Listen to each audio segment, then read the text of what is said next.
Yo, turn the lights down low and the drama up. She's late, she's loud, and she live. Woo! You already know who it is. Shades 2, baby. She back again.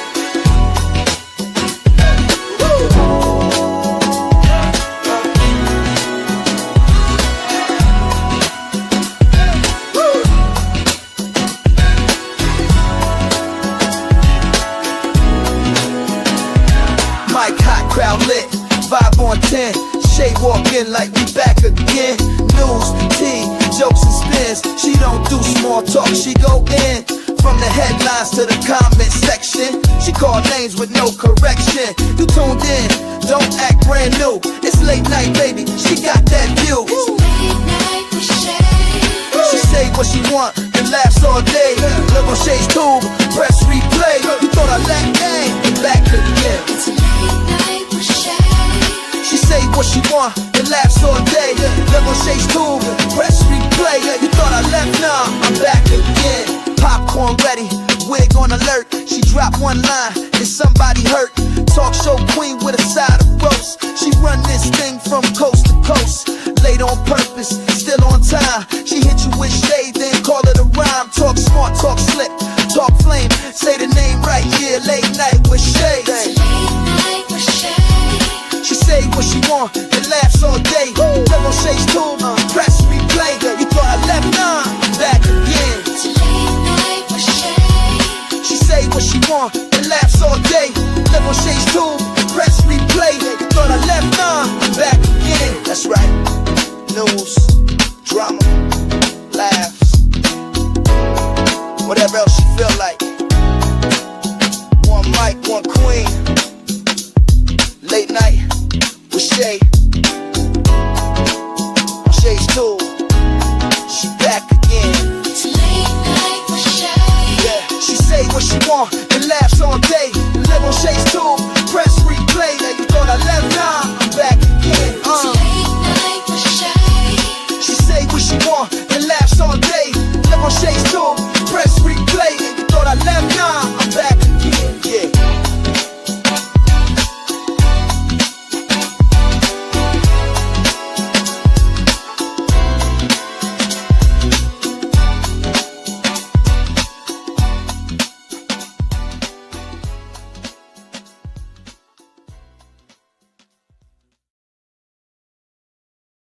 All right, y'all. We are back now. The damn thing is small.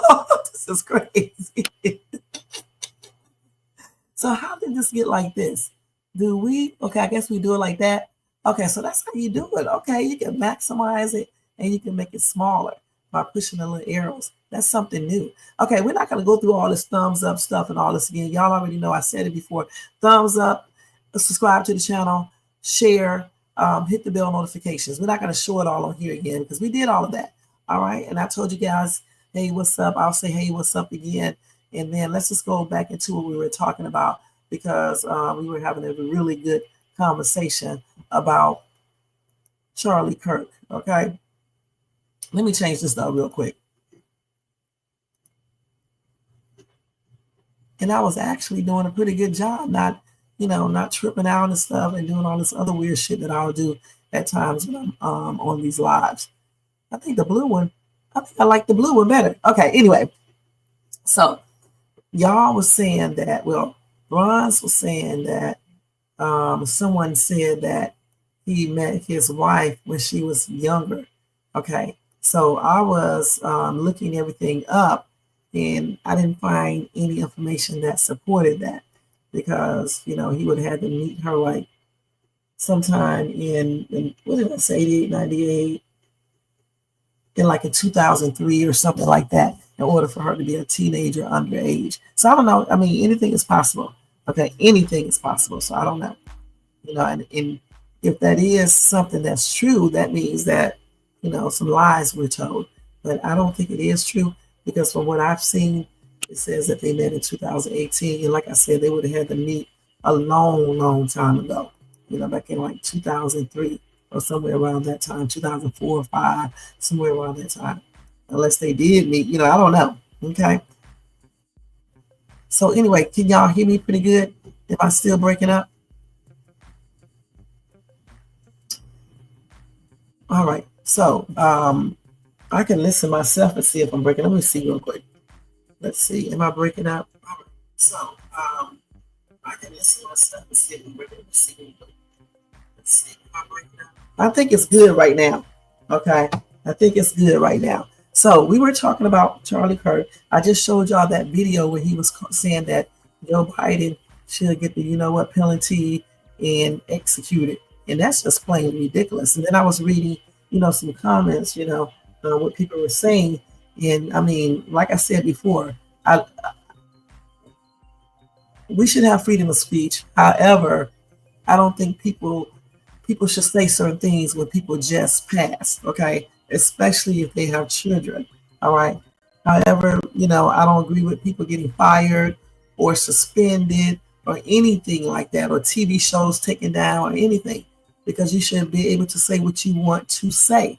I mean, you should have some discernment in what you say, but as long as you're not, threatening people or just going too overboard, I don't understand why people are getting fired and suspended because they're talking. You know what I'm saying? And then when I go back and I revisit, other people passing on and certain people were making jokes, no one got fired. No one got suspended. See what I'm saying? So how is it a double standard? Okay? So I mean that's crazy. It really is. All right. So we were looking up Charlie Kirk, some things that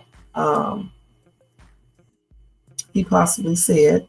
And like I told y'all before, everything that I show you, I have already checked it to see if it's true. Okay.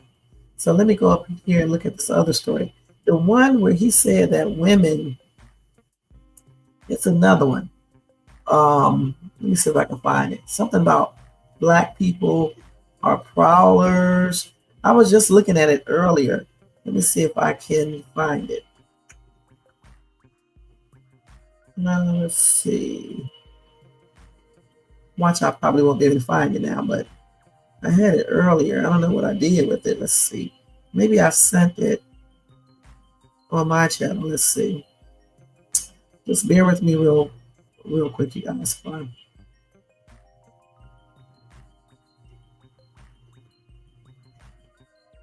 Let's see, where did I have that at? I may just have to put it into the TikTok thing and it'll come up.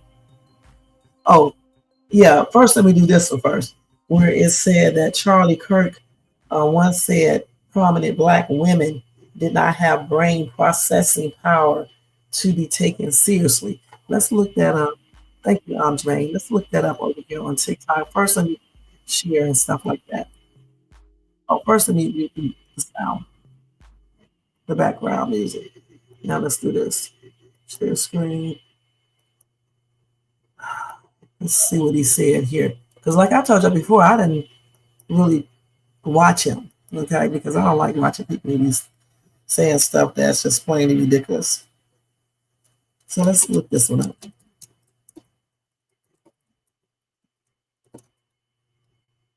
Oh, he's prominent. Let me use the right word.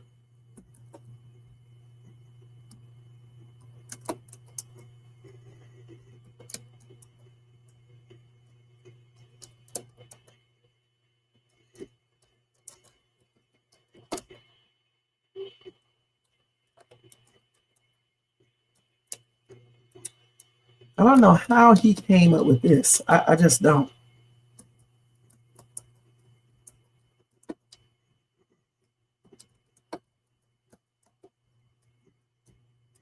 Okay, let's see if we can pull this up.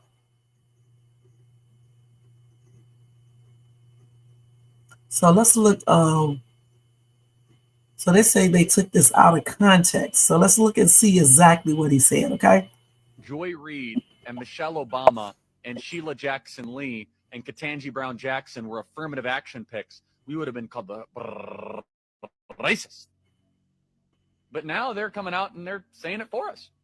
They're coming out and they're saying, I'm only here because of affirmative action. Yeah, we know. You do not have the brain processing power to otherwise be taken really seriously. You had to go steal a white person's slot to go be taken somewhat seriously. Play cut 52. But I rise today as a clear recipient of affirmative action, and particularly in higher education. I may have been admitted on affirmative action, both in terms of being a woman and a woman of color, but I can declare that I did not graduate on affirmative action. This is my personal story. I hear because of action affirmative. She can't even say that. We know it's very obvious to us that you were not smart enough to be able to get in on your own. I couldn't make it on my own, so I needed to take opportunities from someone more deserving. You know, this is how arrogant Joy Reid and Ketanji Brown Jackson and Michelle Obama and Sheila Jackson Lee are. They're so narcissistic, they think this is persuasive. They think we're like, oh, of course. That's why we need affirmative action, because you have impressed us with your brilliance. Of course. Oh, no. Imagine the world without Joy Reid. Imagine the world without Sheila Jackson Lee or Michelle Obama or Ketanji Brown Jackson. They think this is persuasive. They think as they kind of now reveal that I'm only here because of anti-white, anti-Asian forced discrimination policies that turned me into a bitter, resentful activist that hates white people, honestly, through our policies. Joy Reid and Michelle Obama and Sheila Jackson Lee and Ketanji Brown Jackson were affirmative action picks, we would have been called the racist. But now they're coming out and they're saying it for us. They're coming out and they're saying, I'm only here because of affirmative action. Yeah, we know. You do not have the brain processing power to otherwise be. Okay. All right. So, yeah, he's talking about these specific women, but listen, let's keep it real. He's also talking about all prominent black women, period. Okay, black women, period. All right.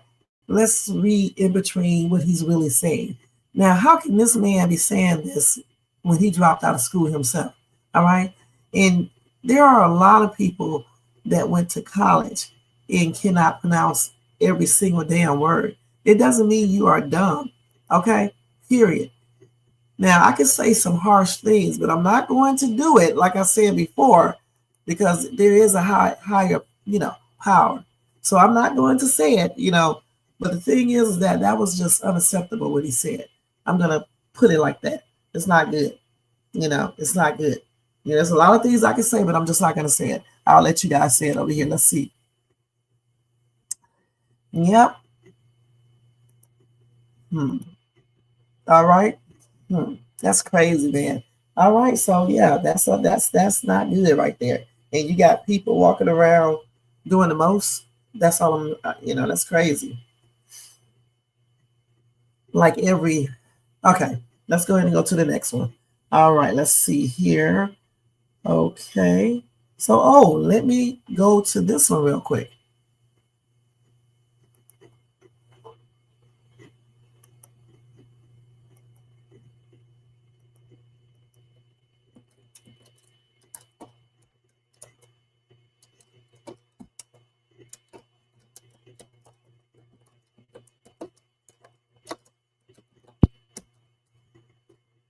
Did I spell his name right?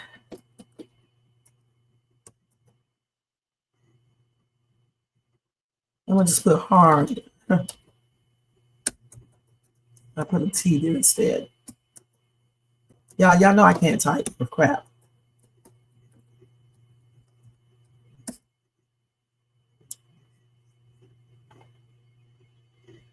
Okay, George Floyd pardon, and I just want to know what your reasoning was about that. Well, George Floyd didn't die because of the police officer. He died largely because of a drug overdose. But he had his knee on his neck. We all saw the video. But the knee on the neck is actually an approved police technique that police departments taught Derek Chauvin to use. Do you know that George Floyd was saying, I couldn't breathe well before that restraining technique? And so why'd they use the technique if he already couldn't breathe? Well, because he was actually resisting arrest, and they had to restrain him. And they restrained him in a way that they were taught to do, which is the knee on the neck technique. Okay, so when does the technique end? Like when they die? Like he said he couldn't breathe. No, I mean the technique ends when the individual stops resisting arrest. His cause of death was not asphyxiation; it was drug overdose. He had That was a part of it. Like he also had a heart like thing, and like he was on drugs, but like he wouldn't have just died if he was standing there. Like they had his. Well, their knee on actually, his there's an neck. argument to be made. According to the medical examiner, he was drug overdosing in real time. That it wasn't because of the police officer, Derek Chauvin, that put his knee on the neck. And again, they were taught to do that. According to the Hennepin County Police Department, they teach that as an approved restraint technique. And by the way, this is just a broader point. Our whole country blew up because of this incident, and it was largely based on a lie. Largely based on a lie. We were all. What was the lie? The lie is that there was a white police officer that went after a black person just because he was black, and it just wasn't true. He was resisting arrest. Okay, but he killed him. Like that doesn't. Well, again, the county medical examiner disagrees. The county medical examiner in the original report. So then why was he? Why did he get sentenced? Exactly. Like, That's a good no, question. I'm saying It's because it was largely a show trial where actually they were not. George Floyd pardon, and I just want to know Yes, what your ma'am. reasoning was about that. Well, George Floyd didn't die because of the police officer. He died largely because of a drug overdose. Read this comment over here. This person said the gaslighting is insane. Number one, George Floyd did pass because of Derek Chauvin. If his unaliving was caused by drugs, he would have passed on any moment before or after that 9-minute neck restraint. The Minneapolis police banned all forms of neck restraint and chokeholds after George Floyd's unaliving. Why? Because it's excessive force that is unnecessary for a detainee who is not resisting. Why George Floyd wasn't for a whole 9 minutes? If Derek wasn't responsible for George's unaliving, he wouldn't be in prison for multiple counts of murder. Charlie Kirk found every excuse to justify George Floyd's unaliving to gaslight the F out of the woman asking about it. As tragic as his unaliving was, I do not blame anyone for not being able to feel empathy. Okay. So the thing is, George Floyd was murdered. Okay. And even though before that happened with him, police officers were using, putting their knee, I wouldn't say exactly putting their knee like he was doing, but they was doing like a neck restraint using an arm or a leg. Okay. But you should not be putting the knee to the neck to stop them from breathing, because clearly if you put your knee on their neck, you're going to cut off their air supply, and you can also damage the neck.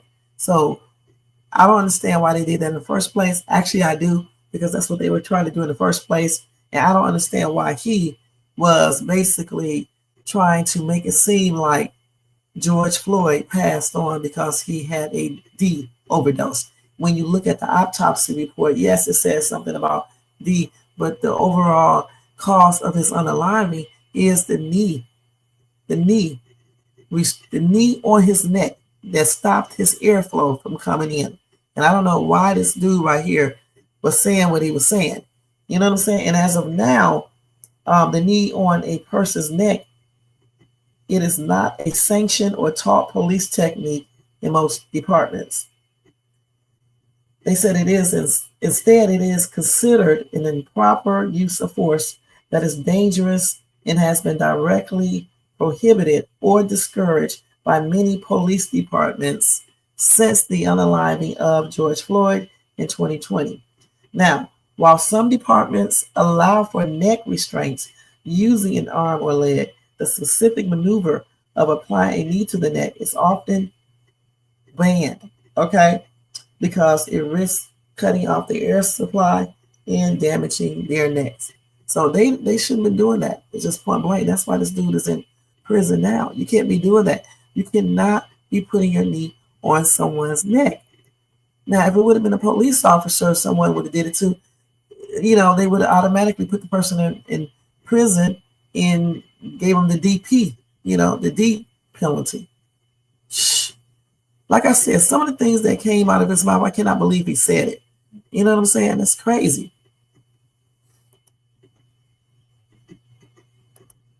It's crazy as ever. You know what I'm saying?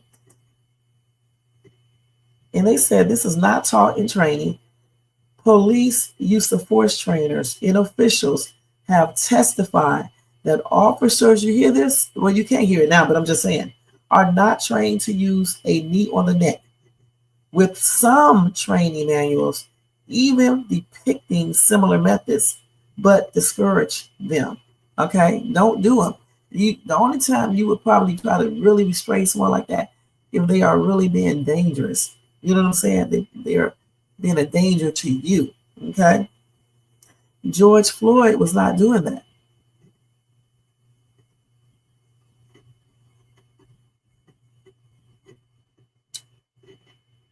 That's crazy. Like I said, they use neck restraints. Okay, they teach various neck restraint techniques, and maybe they should have did that versus putting their knee on his neck. And they do back or shoulder pressure. They can put their knee on a suspect's back or shoulder, applying body weight to maintain control rather than putting pressure on the neck. And that's what that cop should have done. Instead, that cop put weight on his knee and put his knee on that man's neck to basically unalive him. Okay? If he wanted to restrain him, he should have did it a different type of way. Okay, I'll look that up in 1 second. So he did not know exactly what he was talking about right there. You know, my son is a police officer. I told you guys that before. I have other police officers in my family. I went to school first, not for police officer, but for, a juvenile prosecutor and stuff. But they don't be teaching people to put their knee right on their neck like that. Yes, to restrain them, and you can do the knee thing, but not on that neck. Because any clown would know if you put your knee on someone's neck, the neck is very delicate, okay? You probably are going to unalive them or either cause serious damage to their neck, to the muscles there, all types of stuff, to the throat, everything. That's crazy. Who would do that? And like I said, they said that knee on the neck is only permitted when a person is actively resisting, okay? Like, for example, if a person is trying to unalive you, just doing too much, then you may not have any choice, But from what I recall of that video, because there's so many people, I thought he was having like some type of panic attack. I'm not sure because there's so many people, I get them confused and stuff, but I don't think he was resisting like that, from what I remember. I don't want to show the video, okay? And then they was walking around, and they still do make jokes about that. How is that funny? How is that funny, you guys, when y'all do that? When you say I can't breathe, or you want a knee on your neck, or some stupid shit like that. But yet, when people are walking around talking about this dude right here, you guys want to be tripping. All right, listen. What's good? How do they say this? What's good for the goose is good for the gander. Is that what they say? Yeah. And so that's why I do not agree with them firing people, suspending people, taking their shows off and things like this because they are speaking out. This is freedom of speech. This is America, okay? This is not Russia, all right? You guys are trying to make it like Russia where people can't say what they want to say. And like I said before, yes, I think people should have some type of, not be so damn harsh, okay? Because I know that what this man represented, okay? But we still got to remember we can't be so harsh. I mean, some things, if you can't say something good, just don't say anything at all because remember, those kids do not know, okay? So that's the only thing that I've been thinking about is just the kids, period. And also, if you believe in God or even if you don't believe in God, he just does not look at things the way we do. You know what I'm saying? And you will reap what you sow, point blank. If you don't have anything good to say, you can say certain things, but some people have been going overboard. You know what I'm saying? Just been going overboard. And then, we know that they have been going overboard too with certain situations like the George Floyd thing, with Trayvon Martin. Is that his last name? Because there's so many. And Sandra Bland, and just so many. It's been so many jokes. Okay? But one thing we need to realize is that we don't need to act stupid like some other people do. All right? Point blank. We don't need to act stupid like some other people do. We need to really show that we got some damn intelligence for real. All right. And we do have empathy and everything else that comes with that. All right. I mean, like, some months down the road, a month or two, yeah. But right now, I just think it's not, for me, it's not appropriate. So I don't say certain things. I could have said a lot of things with the other statement that he made about black women because I know that's not true. You know what I'm saying? But I chose not to. Now, we can't be acting stupid like some of these other people do, okay? And I'm not a Democrat or Republican. I'm an independent. So we cannot be acting stupid like some other people do. Because again, there is a higher power that looks at everything and sees everything. And when that little statement says you reap what you sow, that applies to everybody. Karma actually comes from not Christianity. I think it comes from Buddhism, I think. I can't remember. So it is what it is. You say you gave it a week? Okay. Well, I mean, at least wait till the man get buried. You know what I'm saying? Okay, so let's see what else we got. And see, I'm learning more about him because I'm going to tell you straight up. The little things that I did know, I just knew he was somebody I really did not want to be watching. Just like with, what's his name? We was talking about him earlier. What's that dude's name who passed on in 2022 talking all that smack about black women? I didn't watch him either because he talks crazy, period.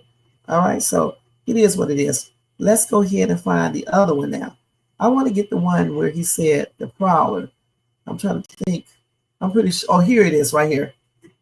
Prowling blacks in the Great Replacement strategy. So let's go to that one real quick, okay? Let's see what he's talking about. Okay, y'all. Let's see. I think I forgot to change my banner. Hold on, let's do this. And the reason why I'm showing this is because we have to. I mean, I usually do anyway. That's what this channel is about, showing true stuff.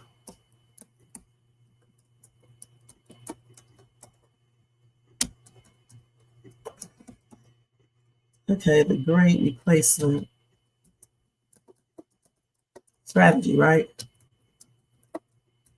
It's not type. Oh my God. But yet you let him get up there and talk. But that's... Okay, let's see how we can put this up here in a different type of way. Charlie Kirk in his own words. Prowling blacks. Okay, let's just put it up here like this.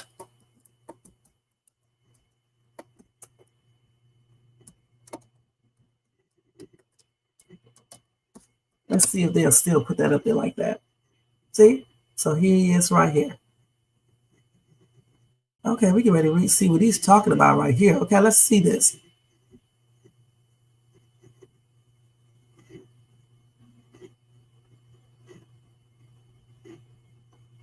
Okay. Now, were they trying to hijack her? Were these blacks trying to go rob her? Happening all the time in urban America. Prowling blacks go around for fun to go target white people. That's a fact. It's happening more and more. Now, were they trying to hijack her? Were these blacks trying to go rob her? Happening all the time in urban America. Prowling blacks go around for fun to go target white people. That's a fact. It's happening more and more. Now, were they trying to hijack her? Were these blacks trying to go rob her? Happening all the time in urban America. Prowling blacks go around for fun to go target white people. That's a fact. It's happening more and more. Now, were they trying to hijack her? Were these blacks trying to go rob her? Happening all the time in urban America. Prowling blacks go around for fun to go target white people. That's a fact. It's happening more and more. Now, were they trying to hijack? What the heck is he talking about? Let me tell you something. When I look up crimes and stuff like that, many different race go around targeting other people. What is he talking about? Okay? Prowling blacks targeting people? What are you talking about? Listen, when I do news stories, I have just as many whites, Latinos, as I do blacks engaging in crimes. All right? So for this dude to be sitting up here saying this stuff is plainly ridiculous. Blacks are not the only one that target people. White people target people. Latino people target people. Asian people do it. All types of people do it. African people do it. What are you talking about, dude? Goodness, that's crazy. Let me see what some of these people are saying in the comment section. This is really weird, okay? For real, for real. I don't even need to see. So you said he's speaking facts. Girl, shut your ass up, or do whoever you are. All right, see, you alive. I'll cut you out because that's not 100% true. Like white people don't do any crimes. Like white people don't target. I got a whole news article. Matter of fact, it's in the title, where a 95-year-old white woman, elderly, unalive another white woman, 80-something years old. So what you talking about?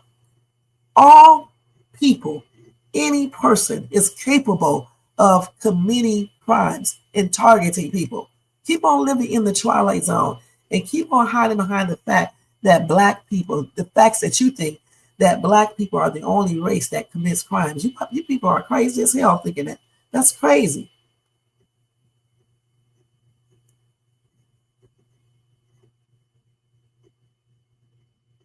Right, and I definitely agree with this person, right? That's weird.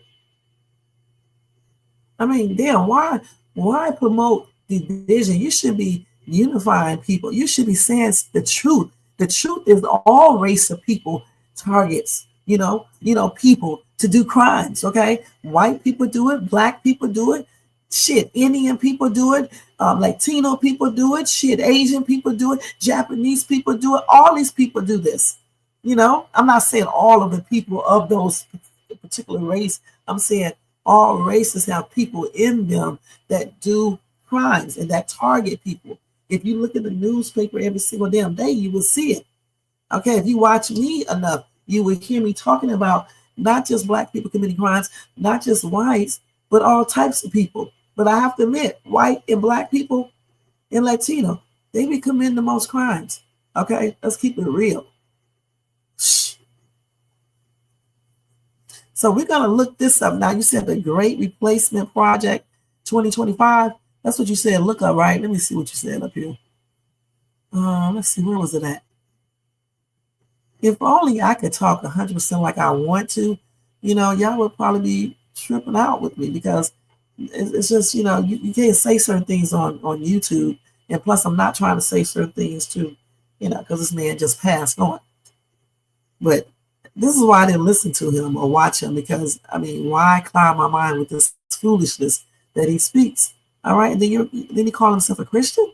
And then you wonder why some people don't want to be a Christian because you got these lunatics sitting up here faking and pretending to be Christians and causing division. If you are causing division, telling people that only one race of people, they're doing something, you are not a Christian. And I don't care what you say. Okay, because God does not teach division. Shh. Anybody is capable of committing crime. Okay, period. Crime is crime. Whether it's a black person or a white person or a Latino person who go over there and shoot someone or shoot you and you be unalive or hurt, it doesn't really matter to you what race a person, what their race were at that time. No, it doesn't. Shit, you just want the person to get caught if you're still alive. Okay, period. Now we're going to look this up. Okay, the Great Replacement. Okay, let's see what they're talking about right here. This man was saying some crazy shit. And he was promoting division. Okay, what y'all talking about?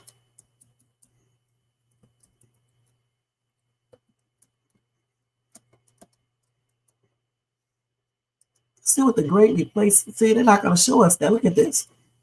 Okay, how can I reword this so they can show it to us? How about if we put, let's take the great out of here. They even know this is not something good. Okay, they already know it's tied into craziness. Hold on. Damn thing. Let's do it like this.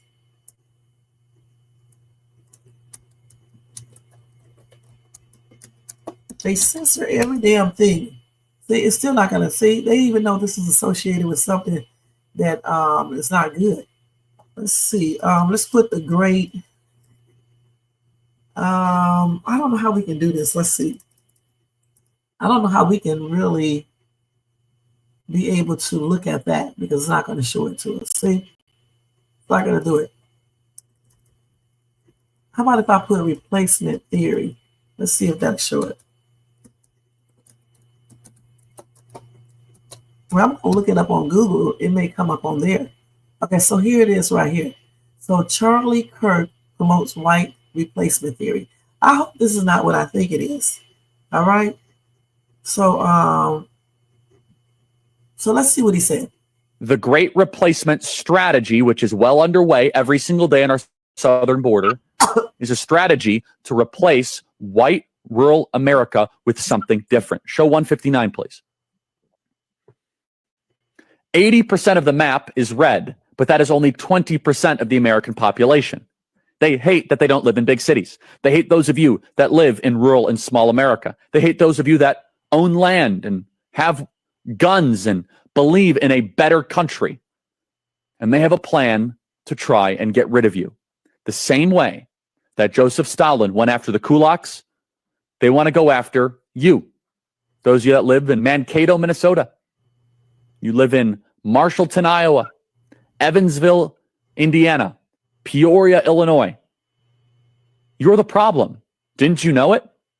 You believe in God, country, family, faith, and freedom. And they won't stop until you and your children and your children's children are eliminated. This is a great week. The Great Replacement Strategy, which is well underway every single... So am I understanding this correctly? Is he saying that he was trying to make white people think that they were being replaced? Am I getting this right, Jermaine? So he was thinking that white people were getting replaced by who?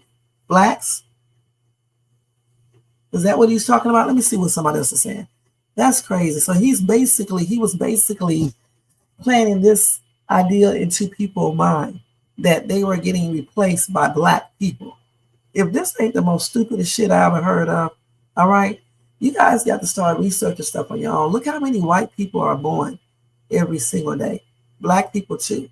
I doubt very seriously black people are going to replace whites and vice versa. All right, I just don't believe it. This is crazy for anybody to believe this bull crap right here. I mean, come on now. Some things is just plainly ridiculous. Let's see what else they're saying.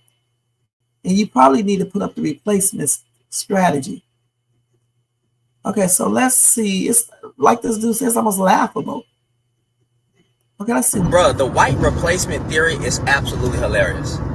I'm sorry, I can't help but laugh at it. Y'all so scared that we gonna outpopulate y'all in the America, right? Not even just black folks, but just other minority groups as well. Why you scared, bro? Why you scared? A lot of y'all own women don't even want to have y'all kids no more. Well, women not having kids in general. The national birth rate is down to like 1.7.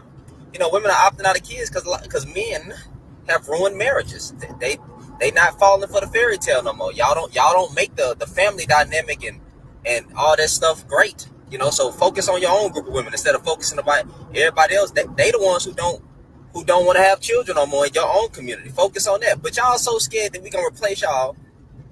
What type of fear is this, bro? This is a white supremacist talking point at its finest, and that's what causes a whole lot of, you know, these school pew-pewings. You feel me? I'm just saying they're gonna replace us one day. That type of rhetoric leads to unalivings, bro. Right. My God. And even if we do outpopulate you over here in America, We're not going to replace them. it ain't like we trying to attack y'all and actually like take y'all out or something. That be y'all who do hate crimes like that. So what the heck are you scared for, bro?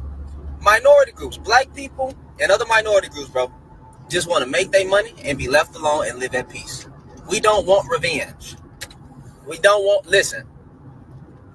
revenge. Okay? We're not a threat. The biggest threat to white people is white people, not black folks. Again, Look at what happened to Charlie Kirk. Wasn't a black person, and wasn't a minority person. It wasn't no person of color, bro. It was a white boy. Okay. Focus on that. The thing is that even if we do outpopulate, like you said, them, they're not going to still be replaced. This is the most stupidest shit I have ever heard in my life. We're not going to replace white people, okay? I don't know why people plant this inside of people's heads, because like he just said, it can promote violence. You got people thinking that, oh, black people coming, to basically outpopulate our race, and then they may try to do some crazy shit and blase, blase. Why would you even implant that in someone's head, in their mind? Okay? That is just weird as hell. And y'all think this is coming from God? Him saying that? So I see right now when the Antichrist comes, whether you believe in it or not, most of you guys are going to get food. You're going to get food. Okay? I see that right now because you believe anything people tell you. So black people are going to replace white people. In all these years, this has not been done. So all of a sudden now, because black people are making a lot of children, this is going to happen. Okay. And you guys believe that. All right. I'm just shaking my head sitting here. It's so much that I really want to say. I'm just not going to say it. But yeah, I know all minorities, but I'm talking about blacks right now. All right. No, white people are still going to be there. Okay, let's keep it real. Yes, a lot of black people, are here, and Latinos and other minorities, but yeah, they're going to still be there. Okay, they're not going to be replaced. They haven't been replaced all these years. Why would they be replaced now? You should be more concerned about other things. Like, is this damn world going to be here? Okay, that's what you should be concerned about. Okay, your soul, where is it going? Things like that. Y'all worried about the most stupidest stuff that I have ever in my life seen or heard of. And then they create division. They create so much stuff. Okay, evil, basically, and then you wonder why people are going out here shooting up things and things like that. That is crazy. I mean, I have heard it all tonight. This is simply almost like, it's crazy, point blank, to even think something like that. Then you got people walking around, especially older people and maybe younger kids, because you can easily manipulate them, thinking it's bull crap. Y'all, let me tell you something. For the Christians out here who say they are Christians, okay, and you think you are going to heaven or whatever the case is, but you're thinking all these weird things, I'm sorry, God does not operate like this, period. He does not operate like this. And I don't care if you don't believe in God, that's your prerogative, because what's going to happen is going to happen, regardless if you believe in it or not. All right. The thing is, everybody reaps what they sow. All right. Everybody. If you do crazy stuff, bad stuff, you spit out hatred, division, violence, and things like that, it's bound to come back your way in many different ways. Watch what you do. Watch what you say.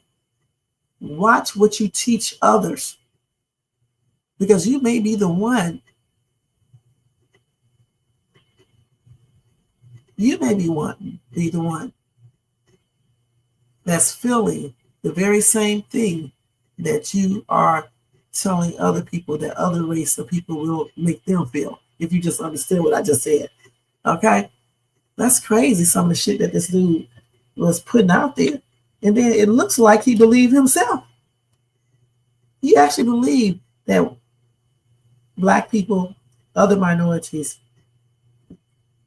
would basically replace white people. I don't think the majority of black people want to replace the white race. Okay, you got a lot of black people who date white people, who marry white people, who have kids with them, have relatives that are white in their family because somebody in the family married a white person. So I don't think that the majority of black people are trying to replace white people. Okay. So I don't know where they get this from. I guess they look at how many black people been born, how many other minorities been born, and they just figure with all these people being born, these kids, they're gonna grow up and eventually the white race will be the minority. And it may be, but that doesn't mean that we are trying to replace you guys. Okay? If anything, you guys should be trying to get along. Let's keep it real.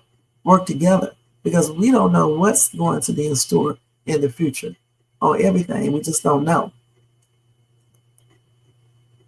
Let me put this up back over here. He said, told you these people are evil. He was talking about all minorities, Latinos, I know, black, etc., which is crazy. Okay, let's see what else that I have about Charlie. It's so much. It's just plainly ridiculous. I think these are the only things that I really, kept of him that I want you guys to see. But I don't know how anyone could have followed him. To be perfectly honest, I just don't. And that shows that we got a messed up country. All right, where we can follow people that spew out hatred and division. It doesn't even make any sense. Now, let's go ahead and talk about Tyler. All right, hold on, let me put this back up. I forgot to put it up here. So anyway, they were, I was looking on my phone earlier and I was reading an article that was saying that the FBI was looking into the fact if anyone helped Mr. Robinson, with his hit that he did on Charlie Kirk. And I was looking into some information and it had stated that they were looking into Discord, and checking out like maybe I think around 30 different people that he was conversing with. And they are trying to determine if these people knew what Tyler was planning. And when we talk about this entire situation, how everything transpired, it just seems weird. Okay, the whole thing seems weird. Okay, I'm still thinking about what his grandmother said. How is she saying that he did not like GUNs, but yet he's in pictures holding GUNs and doing the most? So what is his grandmother talking about? And then his grandmother said some other things. And she said that she does not believe that her grandson did this.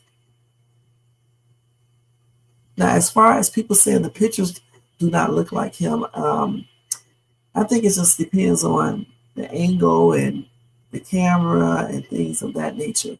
So I think those are him in the other pictures that we see, but I'm still trying to figure out about the dude who moved out of the way right before Charlie Kirk got assassinated. Like I was telling Jermaine, it could have just been a coincidence, or he could have went over there and talked to someone, or whatever the case is. But I must say it's still strange, and no one has said anything about that. They did explain away the sign language thing they were doing, the symbol things they were doing, sign, whatever you call that. I called it sign language when they were doing stuff with their hands and talking with their hands and things like that. They did explain that.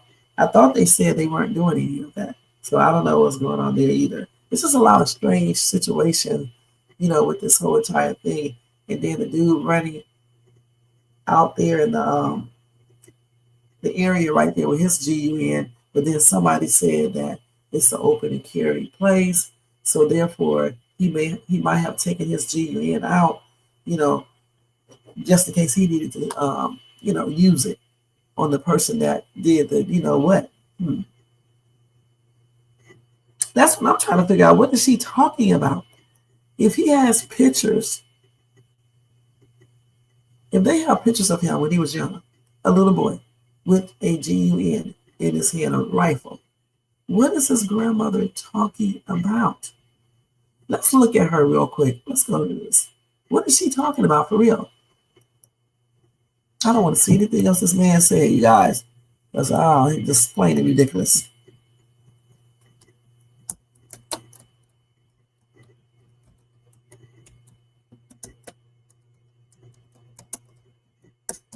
So let's see what she said again. So let's see.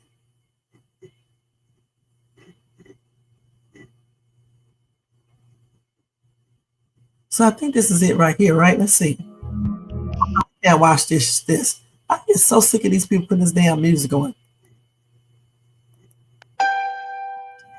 They just cannot do a damn video without music.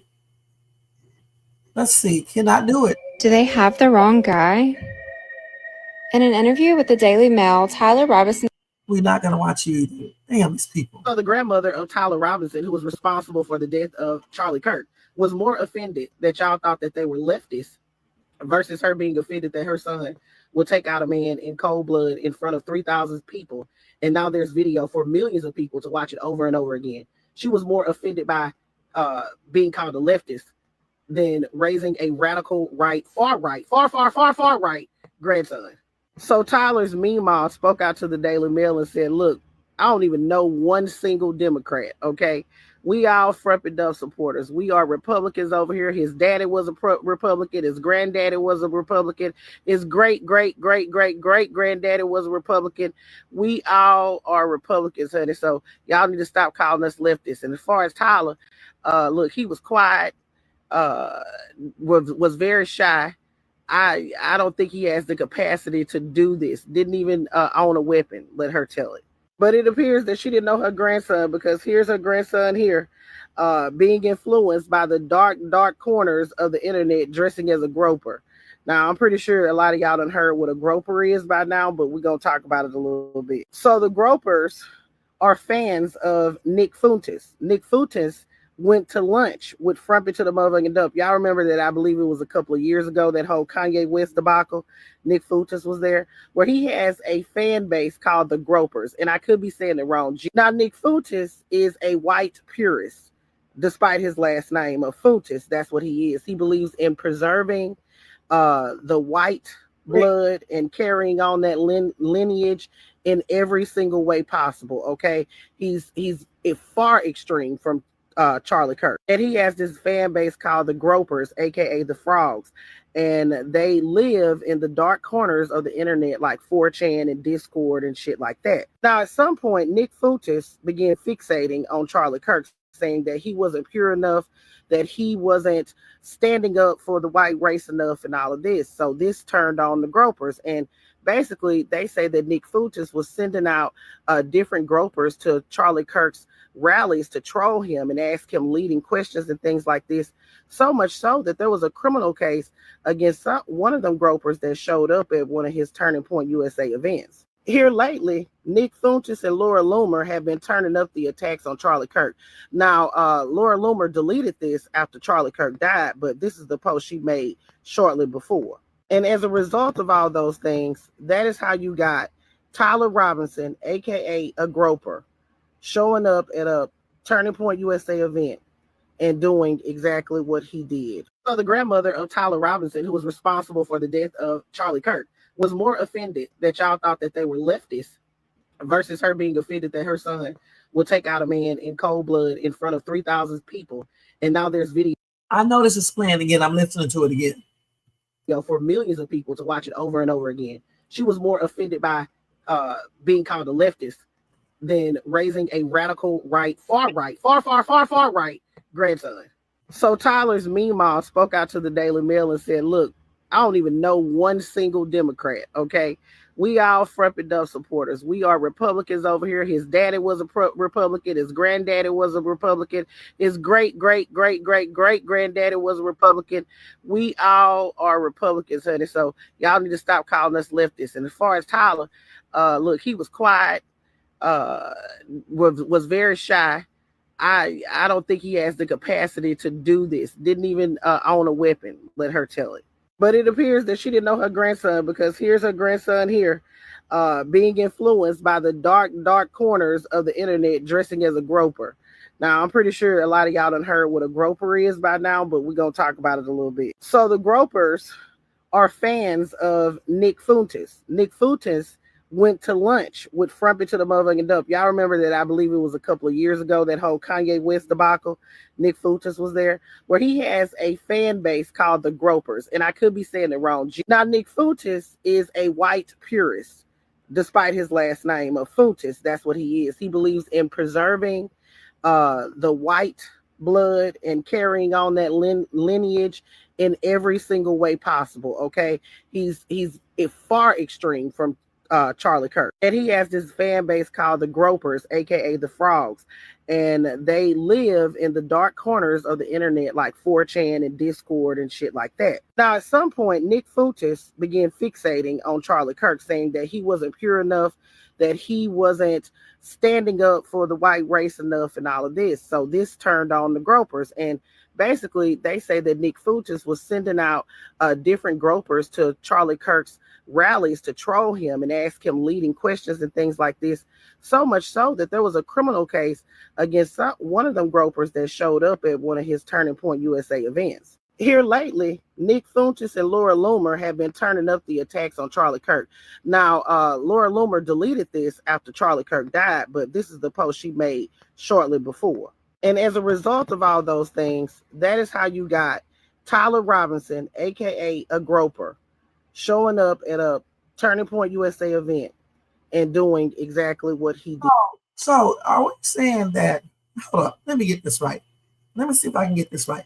So are we saying that this dude, Tyler, might not have unalived, what's his name, Kirk, for the reasons why everybody else is saying? Okay. So are we saying that, is she saying that Tyler unalived Kirk because he was not preserving the white race as he should be? Is that what they're saying? So, right, and that's what it is. You're right. So, okay, because like I said before, I said that Tyler's family, entire family, are all Republicans, right? That's it. That's why his grandmother came up there and said all of that. And this is why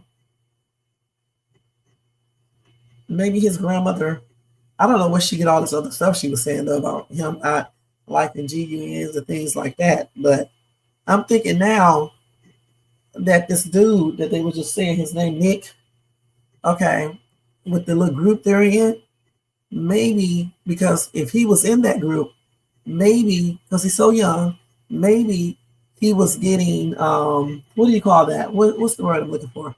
He's listening to all these people, right? Telling him that Charlie is not as pure as he should be. He's not trying to make sure that the white race is pure, and whatever they believe. They might not have felt right. They might not have felt like Charlie was doing as he should do. So they basically could have made this dude think that he needed to go and take care of this dude. So what y'all think? That's why he's not speaking. That's probably why he's not talking. Because it's probably something similar to that. Because the growth, what is it called? Gophers. I think that's how you pronounce it, Gophers, okay? They believe in keeping the white race pure, correct? Is that right? Let me look them up and see something.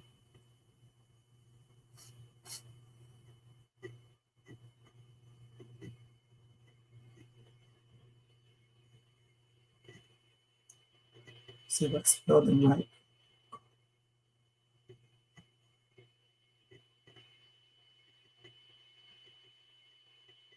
Okay, let's see if we can pull it up.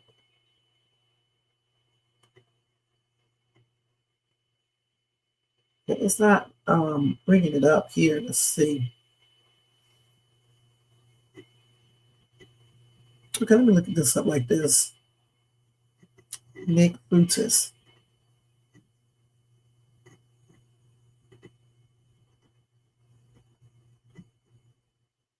Okay, let's see. He's a white nationalist. Okay.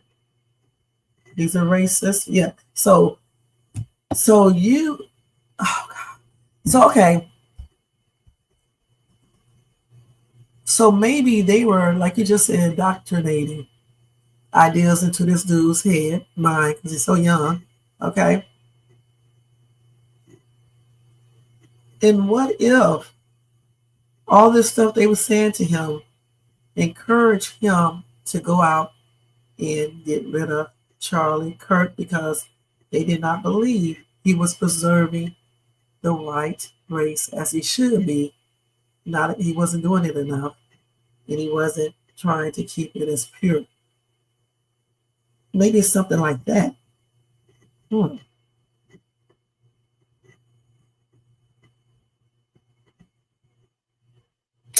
A lot of people looking Nick up now. Okay, so let's see here. I don't want to join no damn Reddit. Let's see. So they say he loved Trump sometime, he hate Trump, he loves him again.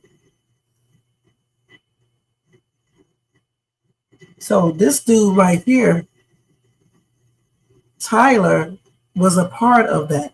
Okay. He was, a part of that. In that group. That's why he was dressed in the black and white. All right. So I'm thinking now that they probably was planning all that stuff in his head, like I just said before. All right. Planning things into his head. It got into his head, and they made him think that he needed to go and take out Charlie Kirk because he is the voice out here for them, and he's not doing what he's supposed to do. So let's take him out. That's crazy. I bet you something just like that. And why would Kanye West be hanging with this dude, Nick? That's crazy. These people are crazy as hell, okay?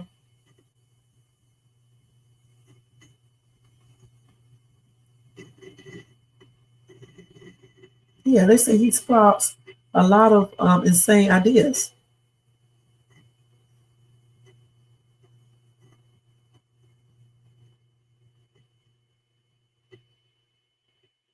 So Kirk and Nick had a beef. And remember, they just said that allegedly they had a beef. And allegedly he was sending basically trolls to his, his, I forgot, I can't even think right now, to his little events. And those trolls would troll Charlie Kirk. That's what it's believed to be.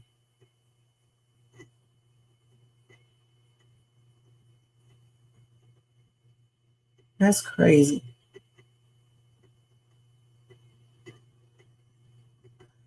So he was anti-Semitic. Mm-hmm.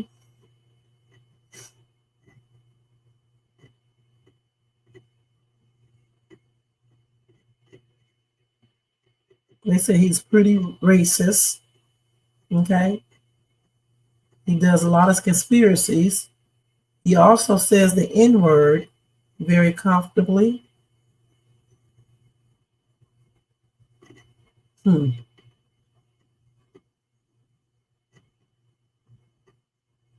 So that's crazy, man.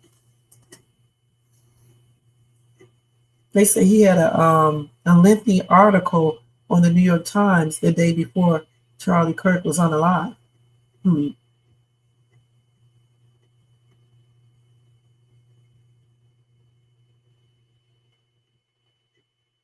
So they did say he had dinner with Trump, okay, at Mar-a-Lago. But Trump claims he does not know who he is, and that dinner was set up by someone else. Okay.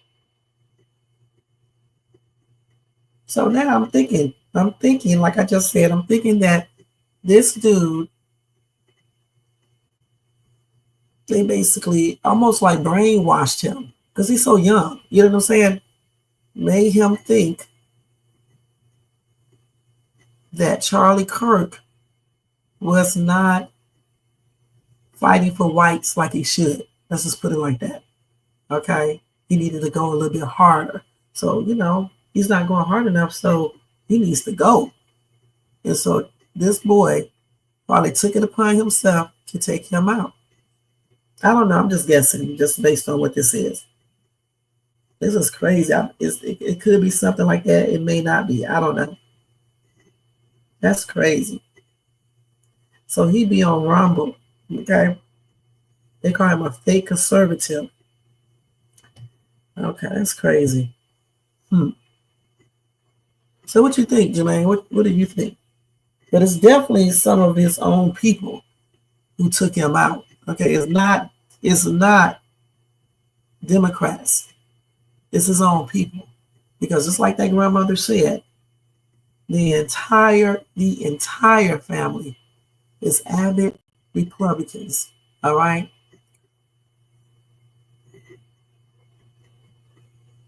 And he probably clearly didn't like some of the things that he was saying, especially the trans thing and all that type of stuff. Yeah. Somebody said, how can any black person relate to Nick Brutus? However you pronounce his last name, knowing full well the shit he believes and the folks he hangs out with. Let's see. Hold on, let me see what else he's saying. Let's see what they're saying.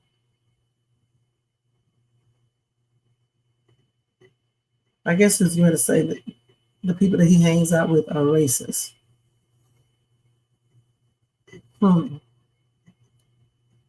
That's crazy.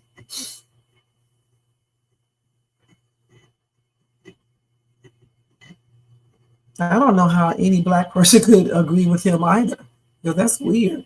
And I'm talking about the Nick dude now. I don't know how any black person could go along with that stuff he be, talking about. That's crazy. So what do you think, Jermaine? This is why this dude is not talking.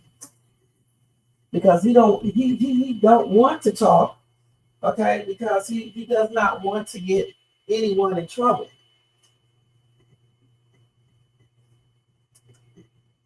I don't know if he's ever going to talk, but he's not talking right now. And I believe he's not talking because he was made to think all of these things, and he was forced to go and take this man out.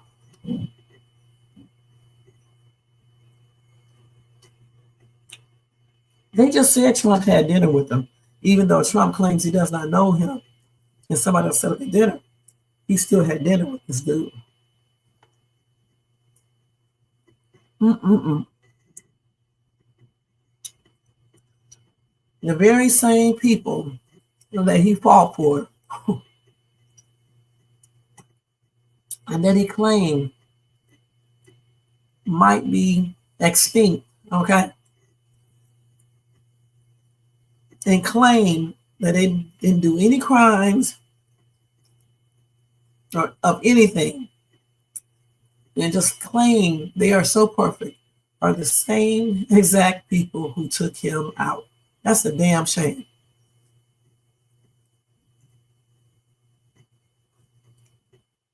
So I got some breaking news. Let me put this up real quick. I think y'all may need to know this. While y'all worried about this shit, you better be worried about some real stuff out here. Hold on, let me show y'all. Let me tell you, not show you. But hold on, let me put the breaking news up here. If I could ever find it. Hold on. Okay. A massive asteroid, bigger than a skyscraper, is heading toward Earth at 24,000 miles per hour. Let's see. They claim it's the size of New York. It will make a close approach or passed by Earth in the early hours of September 18th, today, right now. So it's dubbed 2025 FA22. It is set to race past the planet at more than 24,000 miles per hour, and it will do so again in 2089 and 2173 when none of us, not kids, or none of them are going to be here. They said this asteroid measures between 427 and 951 feet across, similar in size to a large skyscraper. They did say it poses no immediate threat because updated measurements have ruled out a collision. That's good news. And the asteroid has now been taken off the risk table. That's a good thing. So NASA and the European Space Agency, ESA, they confirmed it, okay? And if it would, just say if it did hit the Earth, they said it would be catastrophic.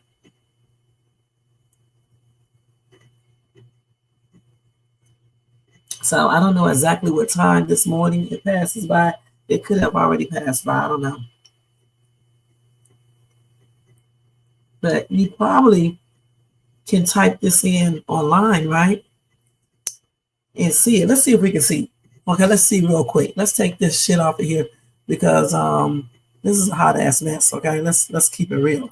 I'm really thinking that he was basically pressured into unaliving this dude. He's so young, 22 is a kid. I mean, he's grown, but he's still a kid. You can easily encourage younger people to do stuff, especially if he started listening to this dude years ago, okay? So let's see if we can see it. So it's 2025 FA22.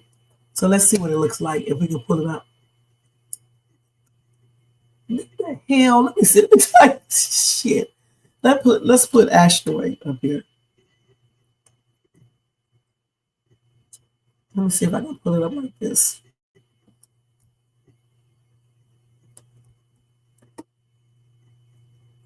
Let's see if we can pull it up. So this is what they're talking about right here. Let's see. So they got this music. So this is the asteroid right here. That's what it looks like. So they said the Virtual Telescope project in Italy will be observing this. So they say it's not live though. I wish we could see it live, but I guess we can't.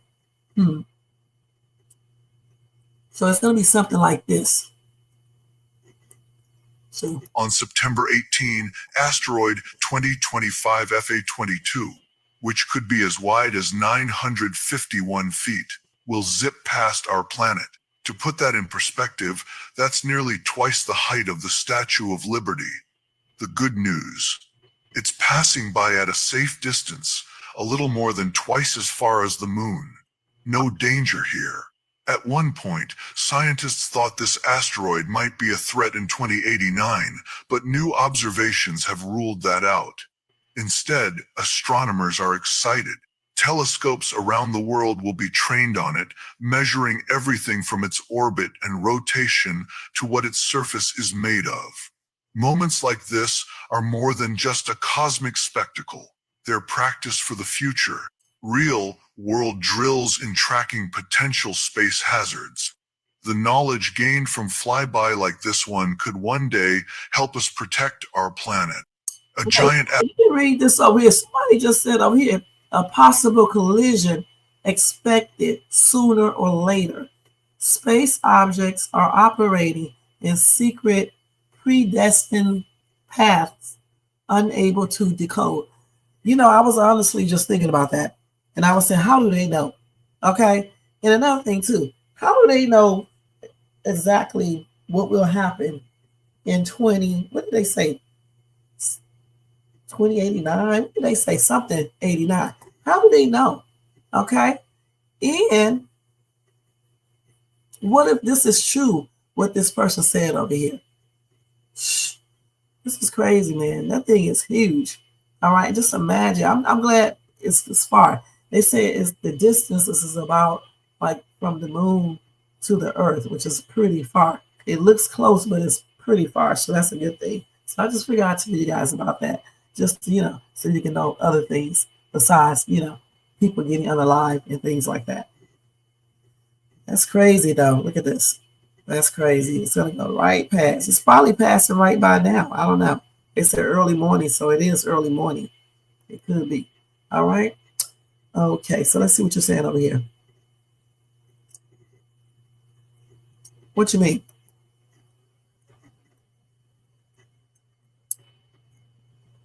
I don't know what was discussed at that meeting. Shit. No telling. If this man is talking about keeping the white race pure, let's keep it real. He was probably talking about something like that. Okay. Clearly he did not like Charlie Kirk.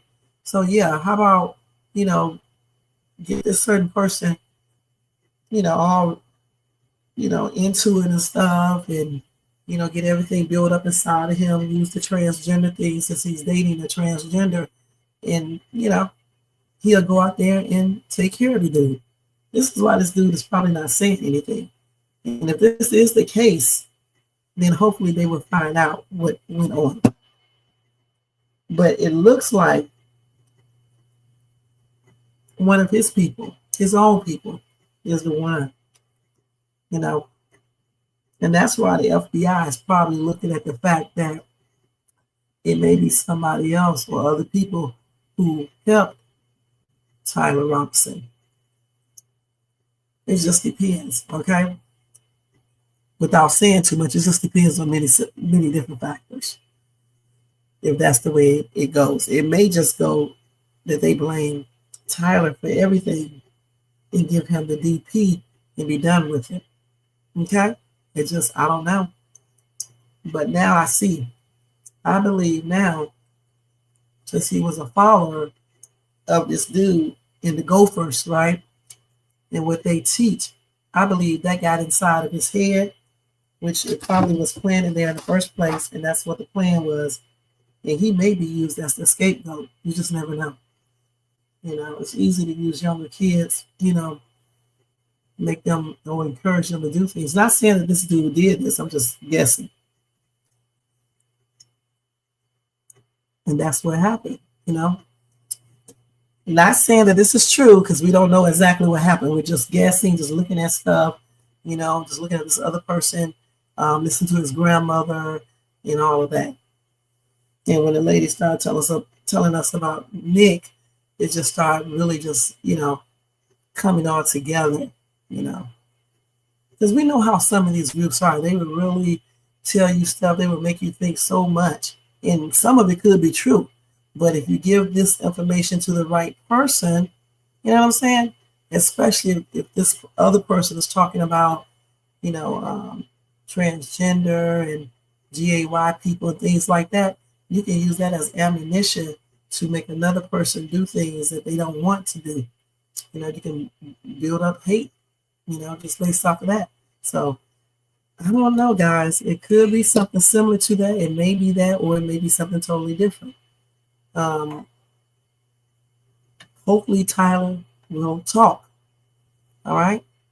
But if he does not talk, we won't ever know for sure.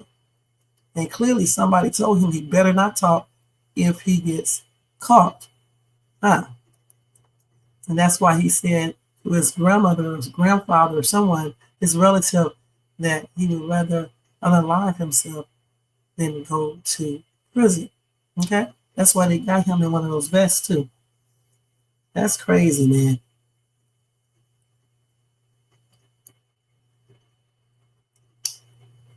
So it's passing by. The asteroid is getting ready to pass by. 1, 2, 3. It's passing by at 3:40. I'm guessing that is at Eastern Daylight Time. It's 1:28 a.m. out here, so at 1:40 my time, it will pass by. I wish we could see it. I wish they would put it up live so we can see what it looks like. I don't know if they're going to do anything like that. Okay, so somebody says probably being sent from God as a warning to all the evil that is being projected on mankind right now. I doubt it. Okay, these people come up with the most weird stuff. All right. Somebody said finally we will all get to pass on at once together. But this is good so that when you are all actually see that there is no God or Satan or heaven or hell, I get to point my finger at all of your sad, excuse me, and disappointed faces and laugh at you and say, laughing my ass off, I told you all, yes, I can't wait. This is going to be so wonderful. Well, he messed up though, because he said we will all pass on at the same time. So if there is no God, no devil, no heaven, no hell, and once you pass on, you just be gone. How in the hell are you going to laugh your ass off at anyone? You're not going to be alive, dum-dum. You're going to be gone. Okay? You just said there's nothing. There's nothing. There's no God, no Satan, no heaven, no hell, or anything. So once everybody is gone, unalive by this asteroid, what do you mean you're going to be laughing your ass off? You are not going to be alive. This world will not be here if the asteroid hit. But we know it's not going to hit, but I'm just saying.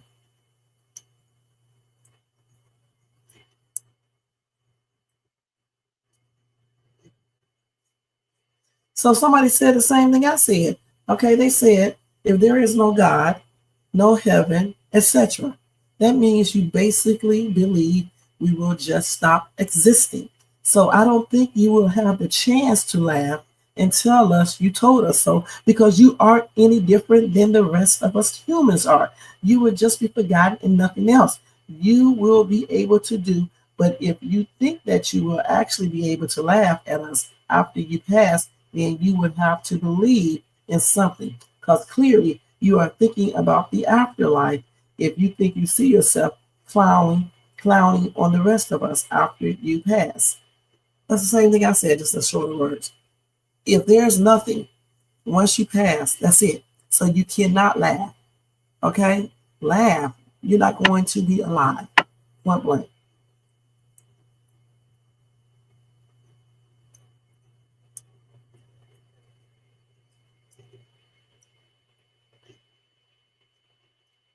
Oh, somebody said any chance a fragment of it can split and head toward Mar-a-Lago, while the other part hits the White House. These people be saying some crazy stuff, man. Yep, they be saying some crazy stuff. All right. So we're going to move on now to the older lady who did the unthinkable to her roommate. All right. We're going to go ahead and go to that story. Now that's enough of this right here. Okay. That's enough of this right here. Goodness. So let's go over here to that because it's getting late.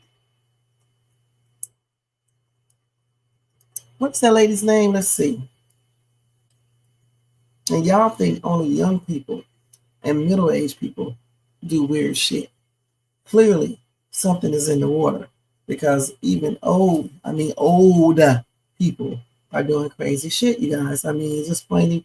When Jermaine told me about this, I was like, what? What? 95 years old? How did she find the energy to do that? Okay.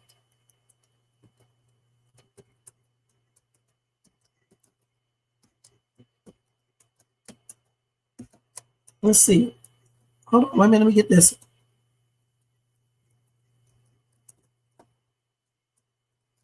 Okay, let's put this up here. So, anyway, Catalina Smirnova, 95, is charged with second-degree murder and fourth-degree criminal possession of a weapon in connection with the unaliving of 89-year-old Nina Craig. I don't know how you pronounce the last name. Craig Stove, I believe. I don't know. So this is the lady who was unalive right here. She was a pretty lady. This is a damn shame. Let me stop sharing this real quick. This is her right here. Wait, where's my camera?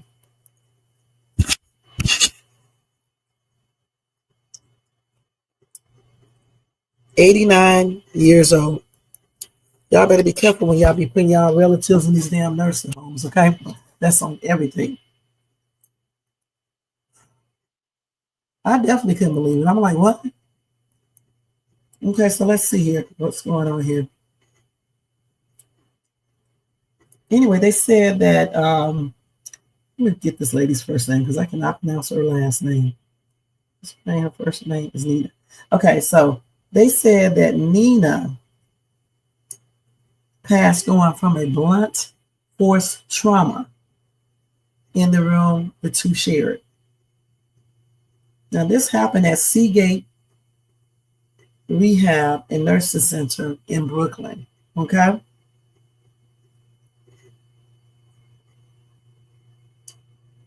Anyway, Galilina was arrested Tuesday, September the 16th, in connection with the unaliving of 89-year-old Nina K. I might just call her K because that last name. She was arraigned on Wednesday, September the 17th, and she was reprimanded into custody. Okay. Now, according to a criminal complaint obtained by People magazine, police were called to the Seagate Rehab and Nursing Center in Coney Island at around 10:30 p.m. on Sunday, September the 14th. Witnesses allegedly told police they found Nina laying in the bed, non-responsive, covered in blood and with a gash marks about her face and head. Dang. Witnesses allege Catalina was in the bathroom wearing a bloody hospital gown. She allegedly had blood on her legs, and the defendant was washing her hands in the bathroom sink. Officers found a wheelchair inside the room that had the footrest and legs removed. One of the foot pedals was on the floor, covered in blood, per the criminal complaint. The other foot pedal was outside the room, underneath a window. Nina was taken to NYU, I'm sorry, Langone Hospital in Brooklyn, where she was pronounced unalive. Authorities determined that Nina passed on from blunt force trauma. Anyway, the Brooklyn District Attorney Office had asked for a mental health examination for Catalina, which her lawyer opposed. The judge overseeing the case did not order an evaluation, the DA's office tells People. Catalina's lawyer could not be reached for comment. She is due back in court on Friday, according to jail records, which do not indicate where she is being held. Now, you tell me how sinister this is. Now, I did read in another report where they said this lady has dementia. So I don't know. But the thing about it, if she does have dementia, why do they have these people together with regular patients or people? They should be in the area where people with the same type of disease is. Okay, they should be all together. Okay, not in the same room together, but they should be in the same, area of the nursing home. They should never put a person in a room with a person suffering from dementia because it's dangerous.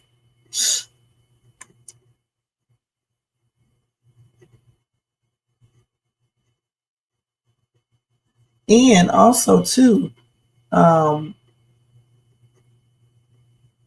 Somebody said they could put her in a state hospital away from others who she could harm. Just so sad. Somebody said, wow, the unalivers are getting older. Unfortunately, what are they going to do with her? Sentence her to life? If she has dementia, that's going to probably be the reason why she did that, okay? Let's keep it real. She's how old again? 90 something years old. So how much longer does she really have? So, I mean, I just think if she does have dementia, it's really the hospital fault, because there's no, the nursing home, I mean, there's no reason why she should have been allowed to roommate with the other lady if that's what she's suffering from. Because, they can do some violent shit, just like she just did. This is crazy. So let me see what they're saying on TikTok about this real quick. Okay, let's see. Present, share screen. Okay, let's see. What's this lady's name? Catalina. Let me see if I can spell her name like Gad. Let me look up her name because I can't even know how to spell her name. What's her name? Oh, it's simple. It's Spurnova. Maybe that's how you say her last name. Spurnova. Catalina Spurnova. So let's see.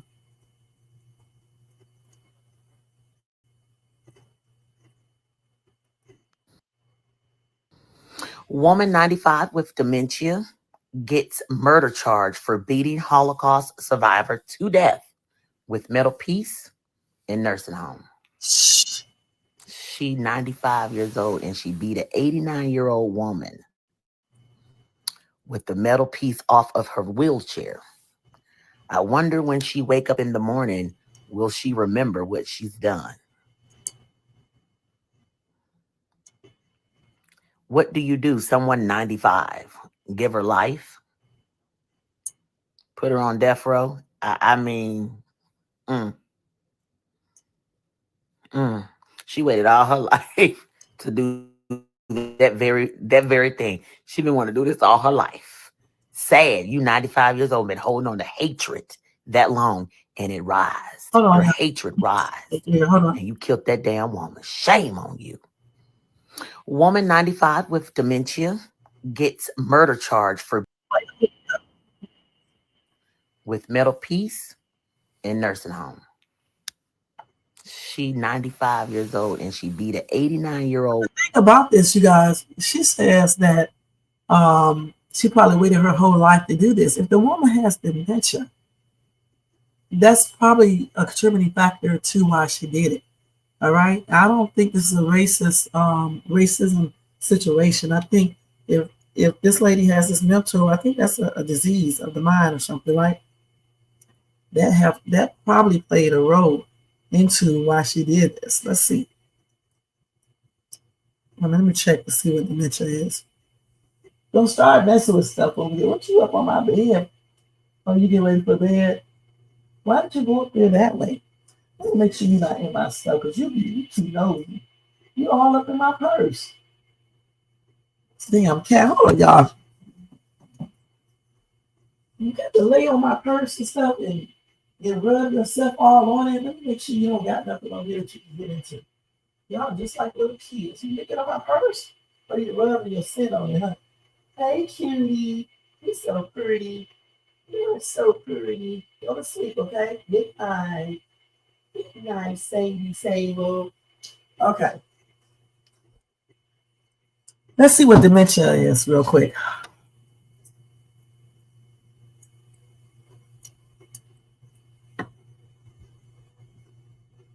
No, not this. Damn. This is not what I said. That's dementia. It's dementia. I said this right here.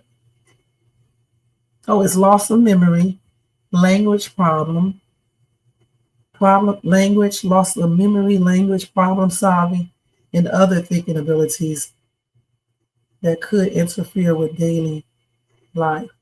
Okay, so Alzheimer's disease is the most common specific disease that can cause dementia. So dementia is the symptom or condition, and Alzheimer's is the disease that causes those symptoms.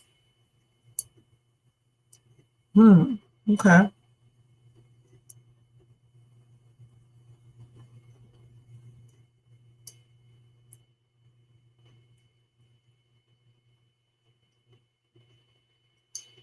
So which one is the person who did it is the one that had dementia, or was it the lady in the bed that had dementia?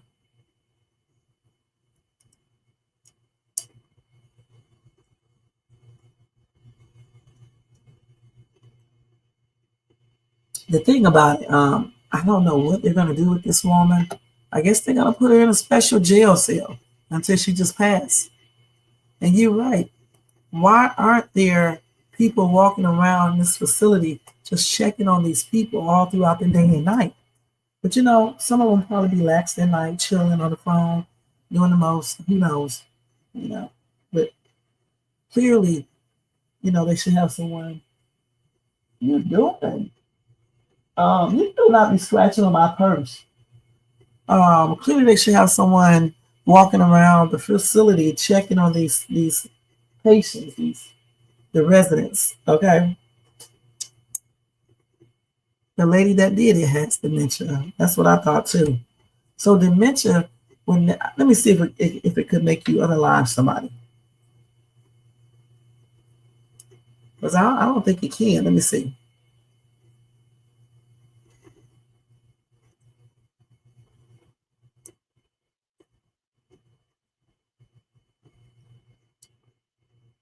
So let's see, can you?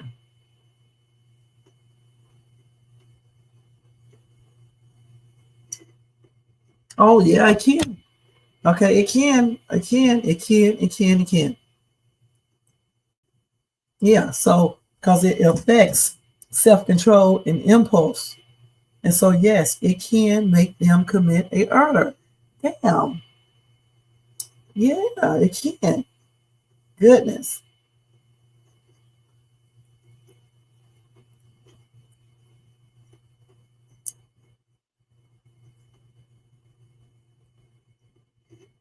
Look at this. So a lot of people with dementia, they like to hoard objects, hoarding. They believe others are stealing from them. They hallucinate. They become agitated. They get lost. They leave the house unexpectedly. They make odd statements, changes in hygiene.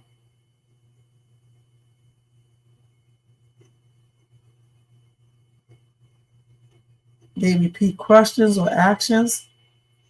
They do a lot of different stuff, guys. They be paranoid and delusional.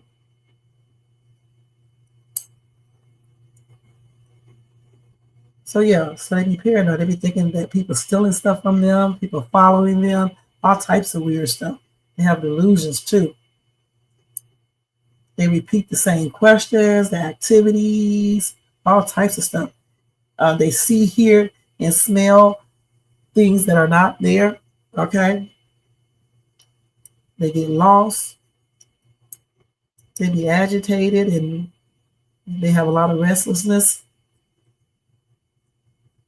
And they have a language issue, difficulty finding the right words, using incorrect words, or repeating limited phrases as well.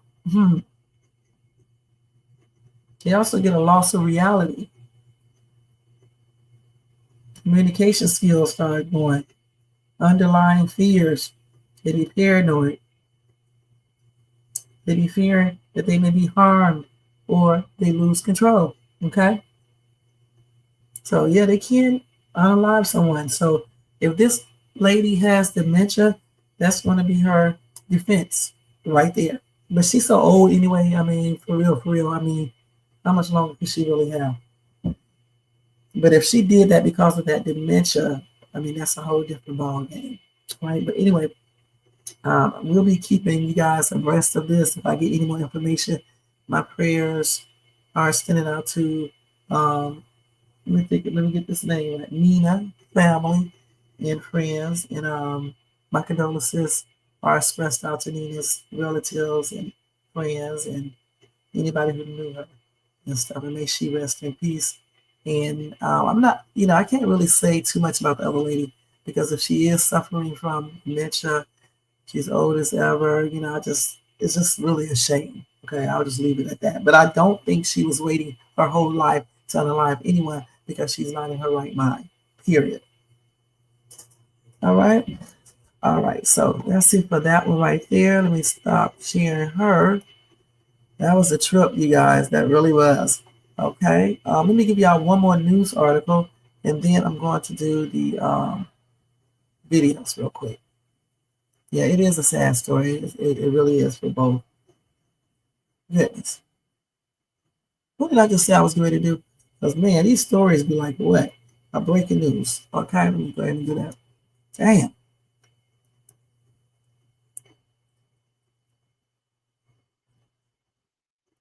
All right, so let's see what else we got for the news real quick.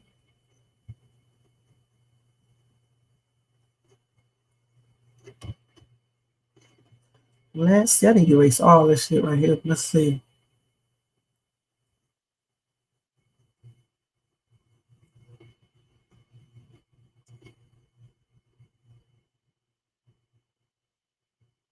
So, wait. Hold on, y'all. I'm trying to see which one I want to get to you guys because it's so much. Let's see what I want to show real quick.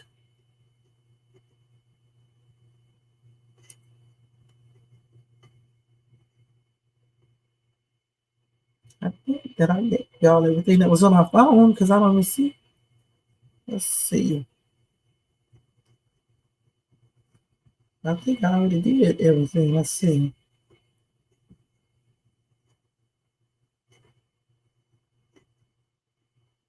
Oh, I did. I was meaning to tell you guys this right here. They claim that a leak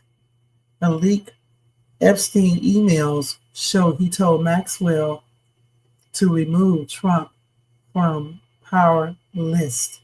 Now, I don't know how true this is. I'm just reading this, so I don't know. Let's see.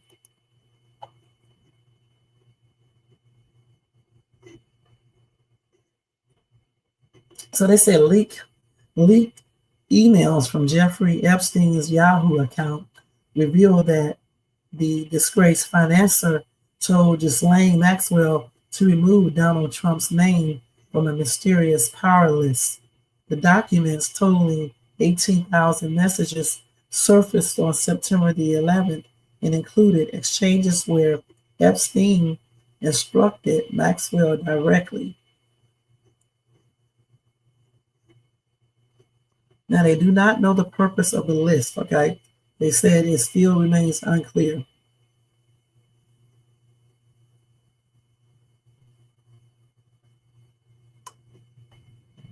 So anyway, the cache included a September the 14th, 2006 message from Ghislaine asking Epstein to review a list of 51 names. She wrote, please review the list and add or remove peeps. And then Epstein responded with 2 words, remove Trump. Now, the reason for the list has not been identified and no additional context was provided in the subject line or body. Now, they did say Donald Trump's name appeared only 3 times in the entire cache. Okay. Now, they said one of the notable mentions happened in 2007 when Maxwell speculated on who might have leaked details about Epstein's involvement with underage girls. She wrote to Epstein, you have to assume they went to Donald Trump without clarifying who they were.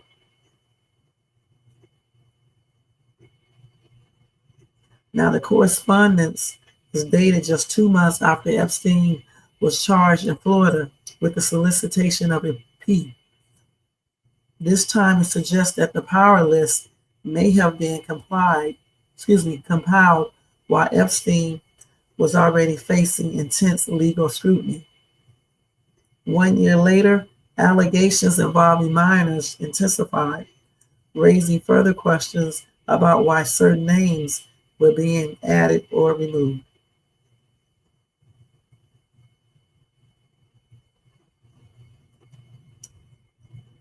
So earlier in September, House Speaker Mike Johnson stirred controversy by claiming that Trump was an FBI informant in the Epstein case. Anyway, that statement made during an interview at the Capitol drew immediate attention. However, Trump campaign press secretary Caroline Leavitt swiftly denied the claim, saying, "I can affirm that this is not true." Now, they said, I think the speaker was referring to the fact that President Trump kicked Jeffrey Epstein out of his property, Mar-a-Lago property, for reasons the president has already discussed.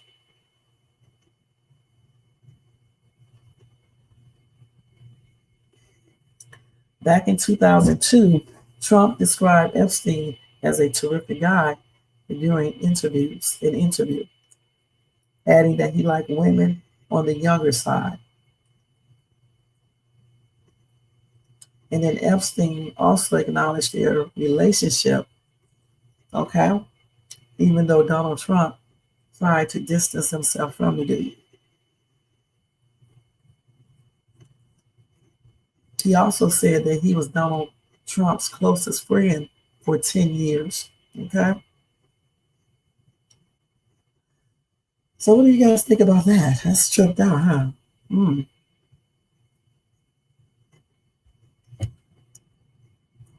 What do you guys think about that shit?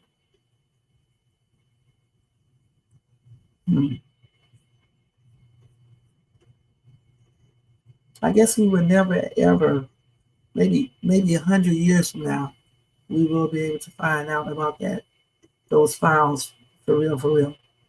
I don't see it really happening anytime soon, but eventually one day those files will be released and we will know what's up. When everybody is gone, we're not here anymore, and it doesn't even matter. Anyway, let's go ahead and do the viral videos. That was crazy, you guys.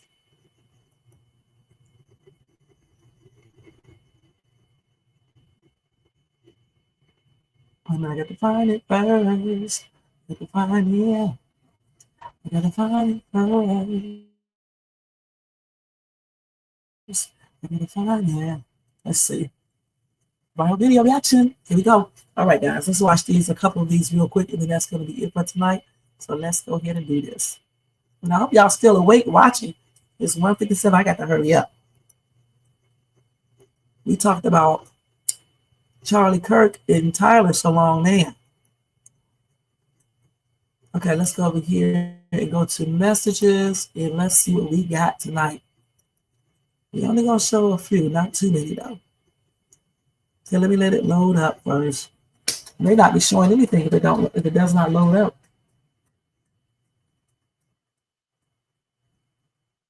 He definitely is toast if these files are released. You got that right. But they may be released, but it may be a long, long time for now. Yep, on everything. That's crazy. You know what? I can only imagine how many people was actually there on that island with that man, with Jeffrey Epstein. I bet you we will be shocked. Then again, we may not be. All right? So let's go ahead and watch this first video with these little kitty cats. One of my favorite animals. I wish I could get a black leopard. I think that's what they call them. I actually seen one at the zoo, and I thought I took pictures of them and stuff. But when I go back to that zoo, I'm going to go over there and visit him again, and I'm going to take pictures so y'all can see it. Ow! Ow! Oh, It's music in this video, okay? So we cannot play it. But maybe we can see it right here. These are bad little ass creatures. Look at them. Always doing something. Look at him. Oh man, he's cute. Look at him. Up in the refrigerator. How the hell did they get in the refrigerator? And he's getting him some food. Damn, he getting the food off their thing. That's what they do. Look at this. They knocked everything down. So I guess they could really be bad if they want to. You know, on a two, yeah, they will do that. Look at this, stopping him from coming out the litter box. Dang. That was cute. That was cute, you guys. Let's go to the next video. That was cute. Too bad we couldn't hear the sound. Okay, let's make sure there's some music. These people be playing this damn music.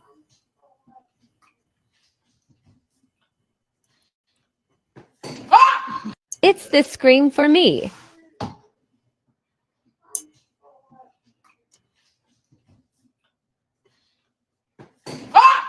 It's the scream for me. They said cats always mess with people who they sense are scared of them.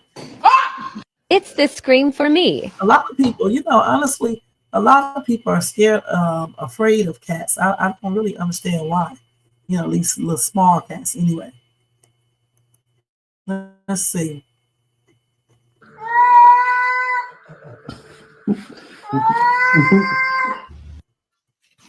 Oh. Stop. Oh, shit. Oh, you motherfucker! No.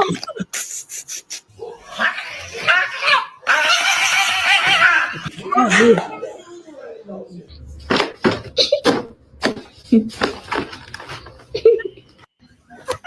Oh. Ooh. To you too. Hello. No! No! Sedentary inactivity is Hey! Bad kitty.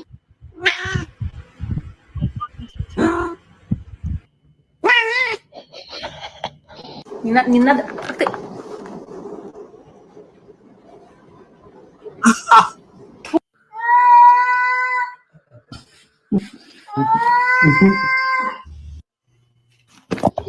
Damn. Yeah, these cats are ferocious. Okay, let's see. Let me do it and try to say. No, mommy, because she's gonna really slap this. I told one of y'all to do it.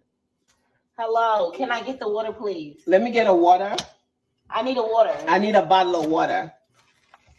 Oh, she moved so I could get it.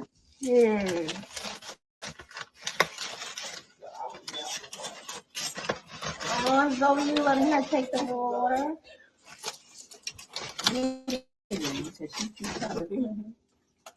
Can I get some, please? Can I get some water? Can I get some water? You're just not the favorite. Can you give me one, Bella, please?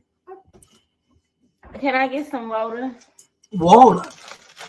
Can I get some water? Now she's trying to get what the? I can't get no water, but they can get water. That's crazy. You really about to hit me? Yes.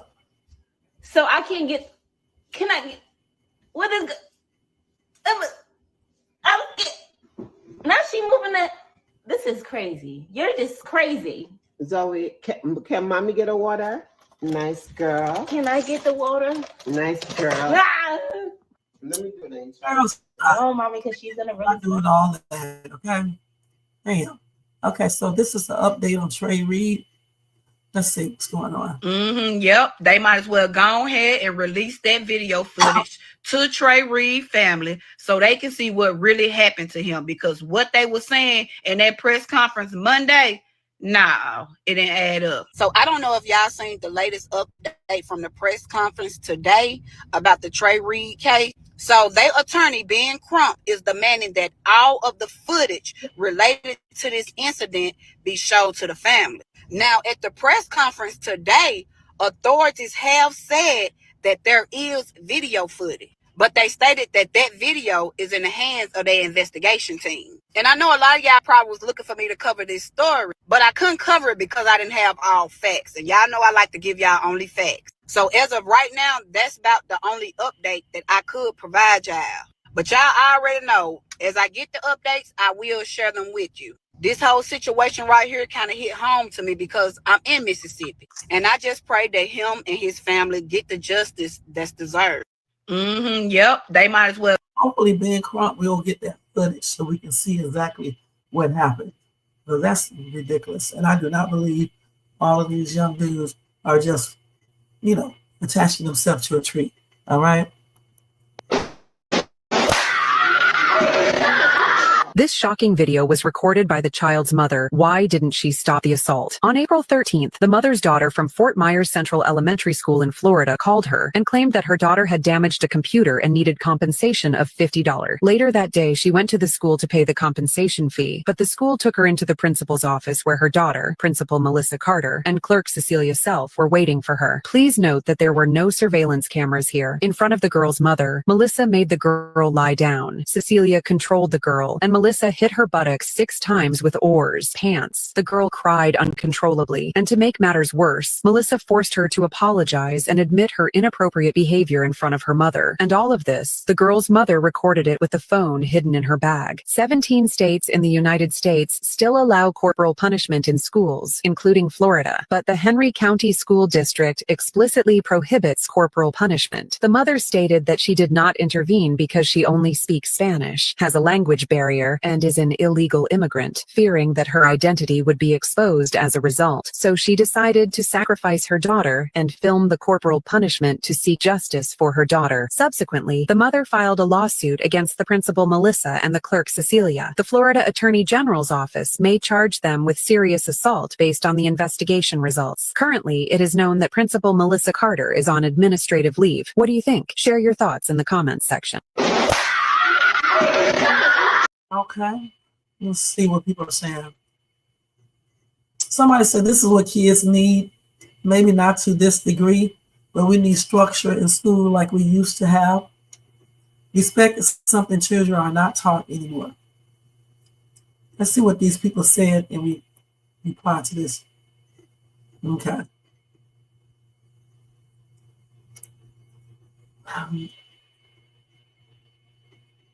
Anyway, I have no comment. Okay, let's go ahead and go to the next video.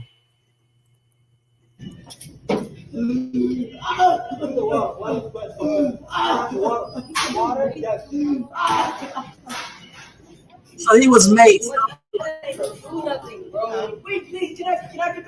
So he was maced. So the kids were maced for stealing in DC grocery store. Okay, this is part 2. I guess we'll be able to see part 1.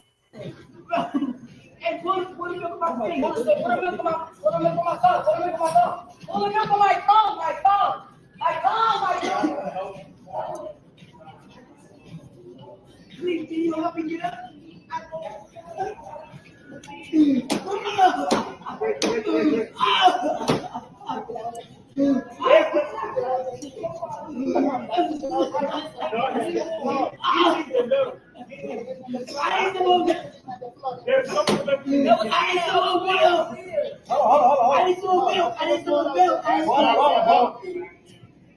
That's not gonna help. Can I get your bill? Stop. Stop. You're the best stealer. Stop. Why are you spraying me up?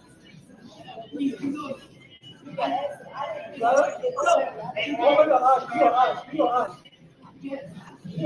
It burns. I swear it burns.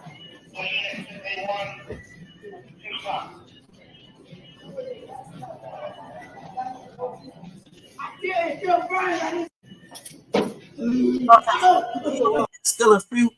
That's what he was stealing. Okay.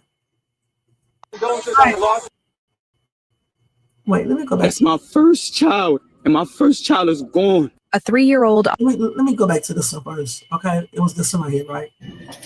I wish you would So I said he was allegedly stealing fruit, and they maced him for that. Okay. All right, no comment again. This is crazy, but no comment. So let's see what's going on here. On the loss of your friend Charlie Kirk, may I ask, sir, personally, how are you holding up over the last day and a half, sir? I think very good. And by the way, right there, you see all the trucks. They've just started construction of the new ballroom for the White House. Condolences on the loss of your friend Charlie Kirk. May I ask, sir, personally, how are you holding up over the last day and a half, sir? I think very good. And by the way, right there, you see all the trucks. They've just started construction of the new ballroom for the White House. Condolences on the loss of your friend Charlie Kirk. May I ask, sir, personally, how are you holding up over the last day and a half, sir? I think very good. And by the way, right there, you see all the trucks. They've just is this does this video actually go to this right here? That's all I need to say. But you know how they do on social media. That's my first child, and my first child is gone. A 3-year-old autistic boy deceased in a daycare center, and the truth is shocking. In May, Tara Williams, who had been busy all day, came to the daycare center to pick up her 3-year-old son, Conrad Ashcraft, and take him home. But a staff member told her that Conrad had been sleeping since his nap at noon. When Tara found Conrad, he was covered in a thick blanket, face down and motionless. When the emergency personnel arrived, they found Conrad's body stiff and cold, and he had been deceased for several hours. After investigation by the police, it was found that Conrad was punished for refusing to sleep at noon. A staff member sat on him until he stopped moving. It is reported that this daycare center has received countless complaints about similar incidents before, but the director has always claimed that the employee's work is completely in line with the established procedures. The daycare center has been temporarily closed for now, but no one has faced criminal charges as a result. May we seek justice for Conrad, and may the deceased rest in peace.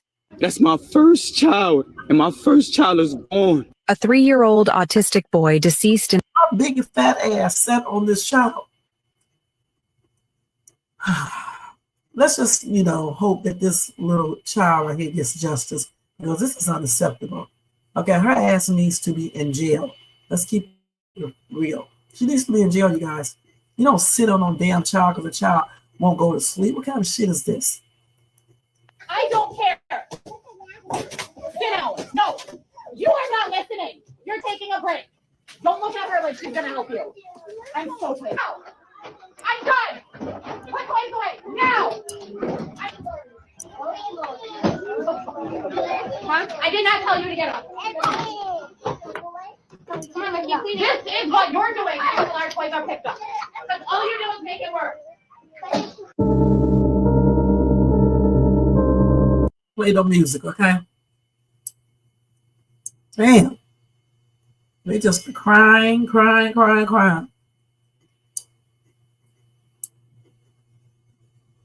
That's why you got to be very careful when you take your kids to daycares. That's why it's good to pop up and come and check on your kids and try to use one with cameras, because it's always better if you use a daycare center with cameras.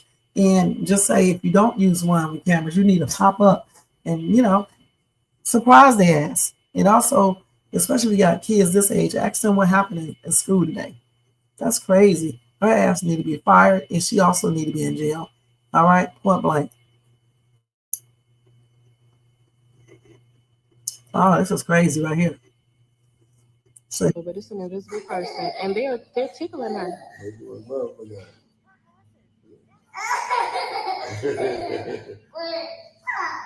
Stop. Who play on you, baby? And I pray so much, it can't be no bad spirit in here. I pray so much over this house. Hey. You play with your granny? You play with your granny? She need to watch that. Play with your granny? She is really interacting. Oh my goodness. Look at her. Y'all, I don't know who she playing with, but it's an invisible person, and they're tickling her. They doing love for y'all.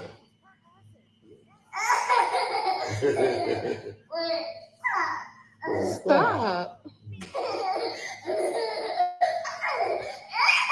Who play on you, baby? And I pray so much, it can't be no bad spirit in here. I pray so much over this house. Hey, you play with your granny? You play with your granny? You play with your granny? Nuts, okay? If your child is doing all this, you need to find out what's going on, okay? Damn. Okay, let's go.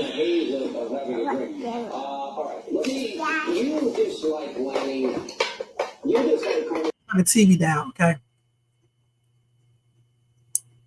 Damn, each child fell down and crying and shit. These daycare centers, boy. Crying. She started crying. And she doesn't even give a damn. Y'all pay all this money just for people to neglect and abuse your kids. This is sad. The girl fell. She didn't even come back and see if she's okay or anything. Look at this. She fell because she was still asleep when she pulled her up off the damn cot. Then she started crying and stuff. This is sad. Woke her up out of her sleep, right? So when she gets up, she can't, catch her balance and falls. She was knocked out too. Look at her. Y'all better be careful when y'all take your kids to these damn daycare centers and babysitters. Damn. That's why I was like, I opted out for daycare center with my last kids. I opted out. I went to the wrong damn thing. Hold on, let me go back to this. That is crazy. Okay, so we're going to watch 2 more and that will be it, okay? See what's going on here. There's... I still have a pen. Well, like I said, on my end, it cancels. Okay. And once it cancels... Hey, J4. Happy and blessed Thursday. Thank you so much for stopping by. Hopefully you're having a good night at work, honey. It ain't nothing I can do for you, folks. Okay. So whatever exit getting ready to come up, you gotta go. Yo, I didn't even touch nothing. Hey. Okay, I hear you. Yeah, you gotta take So can I just reorder that shit? You can reorder it, but it's gonna be a different driver. It ain't gonna be me. Wow.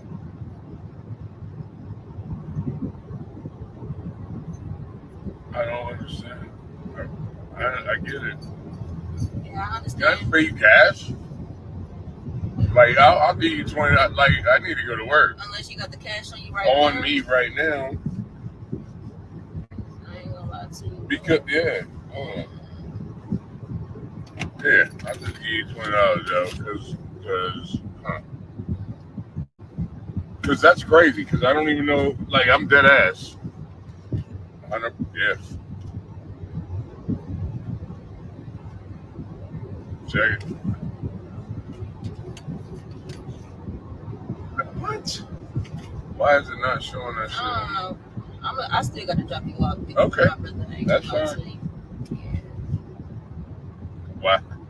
Wow. All right.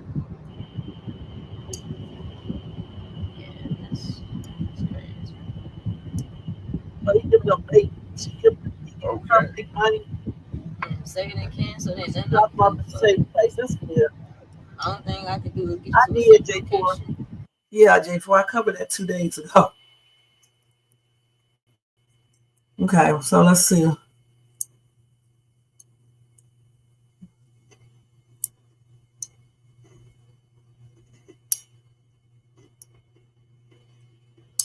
Okay, let's see what else we're gonna see. Okay, so Make my fries. I wanted my fries fresh. I paid for them. again, there's music in the background, so we can't play stuff that has music. Get your card. Let's get your card. Let's get your card. Oh, it's cute. Hi. You ain't doing nothing to me.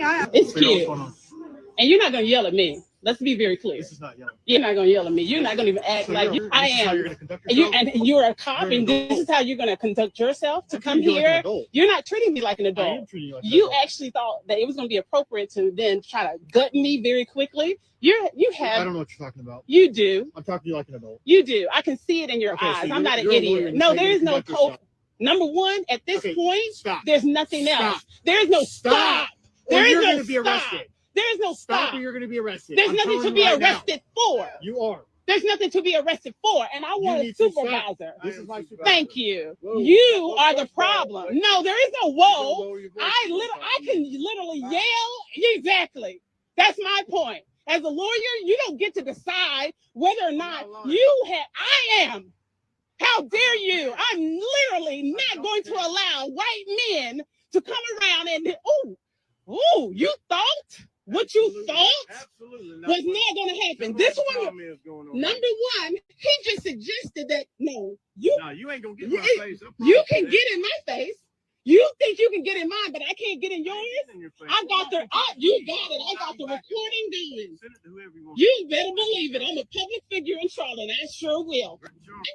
It doesn't matter if I'm in Charlotte. Concord is also a body to federal laws as well. I don't have to discuss anything with you because he escalated. I am now yelling. Intentionally yelling. I'm now yelling. No, because there's nothing. I can literally stand in the middle of the street and yell if I want to, because that is not that. No, I wouldn't be blocking traffic because you are assuming that I would be standing in a place to block traffic. Standing in the street. I said I could literally, I'm not going to go back and forth with you. It would not be a statutory violation. And that's exactly why you walked away, because you knew you were in the wrong. It doesn't even matter. It doesn't even matter, because basically what I have dealt with today is complete racism. Complete racism. No, you're not. No, you're not. No, you're not. You're not trying to find out racism. No, you're not. No, you're not. And that's what is so. Like to get a report, then. Let's go ahead and get your card. Let's get your card. You're possessed, though, okay? Let's get your. Anyway, you guys, I hope you enjoyed these viral videos. It was a hot mess. At least some of them were. Thank you, Jermaine, for all those videos. Okay, and we will see more videos tomorrow, you guys. All right. So let's go back over here to the screen. That was a damn trip. All that screaming and shit, man. Shit. I thought she was possessed for a minute there. You know what I'm saying? All right. But yeah, we covered him and we talked about him a little bit today, a few minutes ago. And yeah, you have to go check it out and stuff. All right. So the last two things, I almost forgot all about those last two things. Okay. So yesterday I was telling you guys about a trust. All right. Let me go back to the video that I was showing actually. Real quick, we need to hurry up too. Let me go back over here. Let me make sure. Let me see what did I do with the daggone video from yesterday. Hold on, let me go all the way down. I hope I didn't delete it. Because the man was talking about a trust. He was telling, yes, he was some type of financial advisor. And he was telling us that you need to go ahead and get a trust and put everything into a trust. And people can't, easily take your stuff from you. Hold on. Oh, here he is, right? So let's watch this again.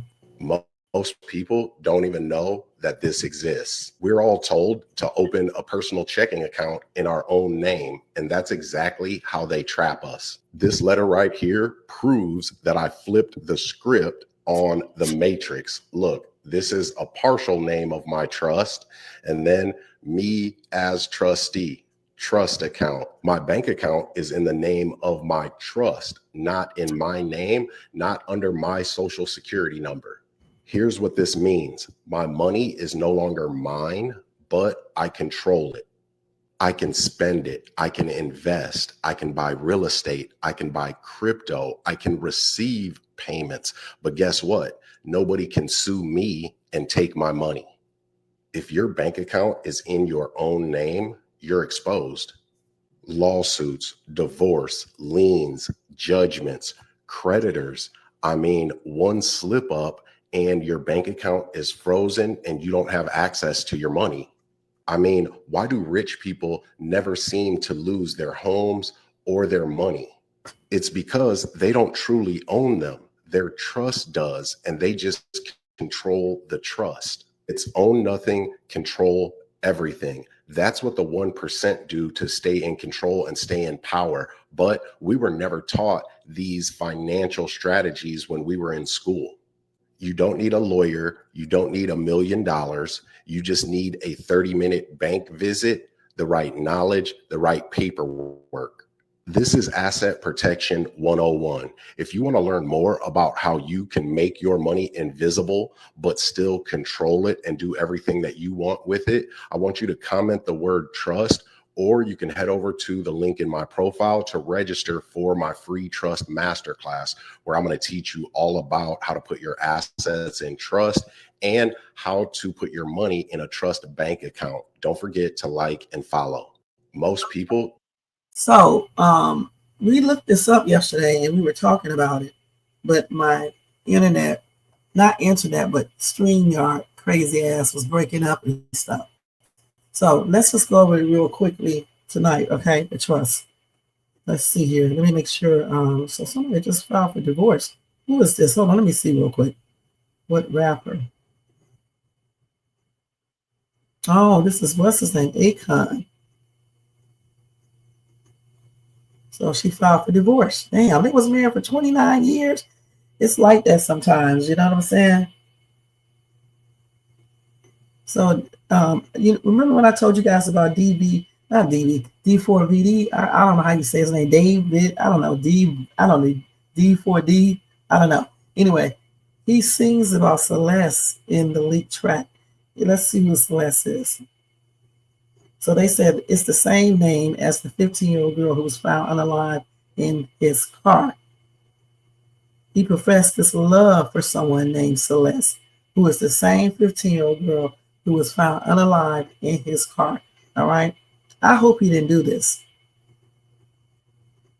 He says, "Oh, Celeste, the girl with my name tattooed on her chest. Smell her on my clothes like cigarettes. I hear her voice each time I take a breath. I'm obsessed." I hope you did not unalive her. And then he said, "Oh, Celeste, afraid you will only love me when undressed. But you look so damn gorgeous in that dress. Missing you so much makes me depressed. But I digress. Because what?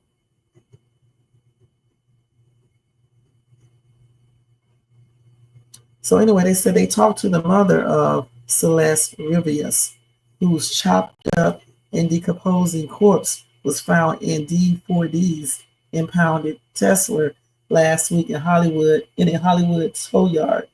And she told us her daughter went missing in April 2024 and had a boyfriend named David. So that's him. And hopefully he did not do something to this chick. So they said there is no confirmation that Celeste in David's song Leap is Celeste Rivius, but if it is, that will suggest they knew each other well before she was reported missing. So anyway, they said a photo came up on Wednesday showing David in Lake Elsinore, a short walk from where Celeste was living with her family before disappearing. And there he is in a picture with her as well. Let me show y'all. Let me stop this real quick and then I'll come back to this. This is her in this picture.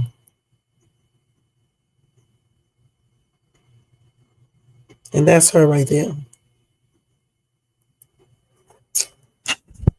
Now, I broke this story out to you guys a couple of days ago, okay? A lot of people talking about it now, but I talked about this like 5 or 6 days ago when they first found the car, when they first found the body in the back of, in the trunk of the car. So they said another photo showed up on the internet that shows David with a girl who looks remarkably like Celeste. Now, police have not confirmed it's her in the image. And they also discovered David has a tattoo on his right index finger, similar to the one police said Celeste's mom said she had.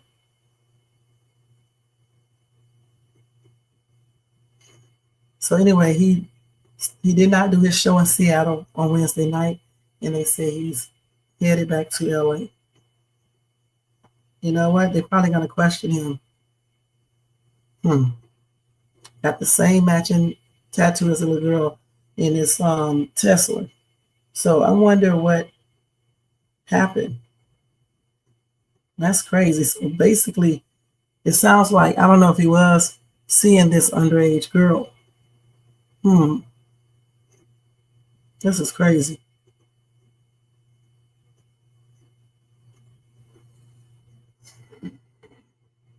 I hope he did not unalive this little girl. And then to still be on tour. I hope he didn't do this. Damn. And then if he did, if he did do this, why would he do it? You know what I'm saying? Yeah, what made him chop her up like that? But in that song, he did say he was obsessed. That's why you got to watch these stalking ass obsessed people, because they would play around and say they'll do stuff to you, and you'll be taken as a joke, and then they actually come out and do something to you. You know what I'm saying? So when we taking shit as a joke, when people tell you certain things, and these damn obsessed ass stalking ass people. Now I don't know if he did anything, but it's weird. From the first time I heard the story, I thought it was weird, because why would a daggone unalive body be in the back of his trunk of his car? And I think his car was left somewhere, and it was basically towed, without his knowledge. So he wasn't expecting for it to be towed either. And also, too, what is wrong with these stupid ass people? Why would you keep anything that you just did in the trunk of your car? If you did anything. 13 years old. That's crazy, man. What the hell? And how old is he? I forgot how old this dude is, but he's grown as hell.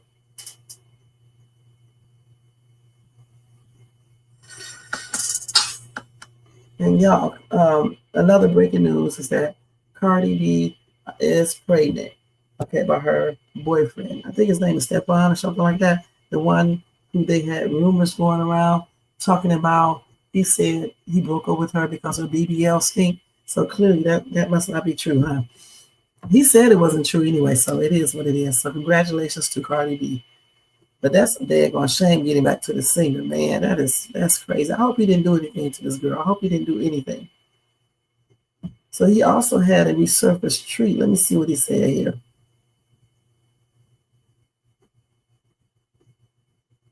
Hold on. So let's see here.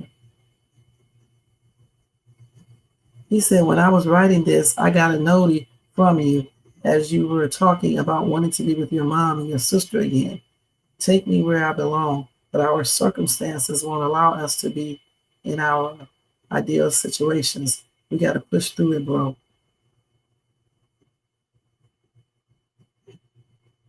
Let's see. So he wrote that, okay? Man. So a lot of fans are saying that he groomed this girl.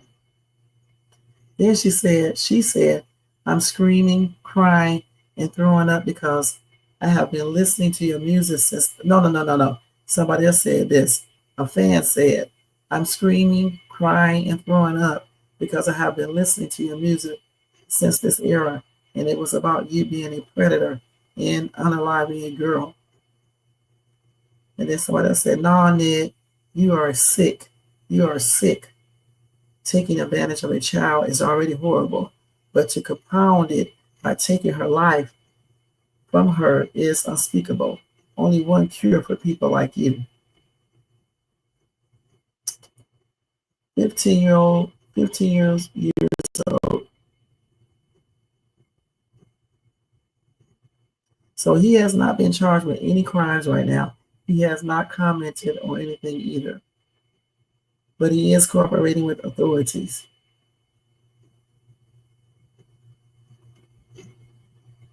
So, I mean, I don't understand how he could act like he don't know what's going on, because then the girl was in his car.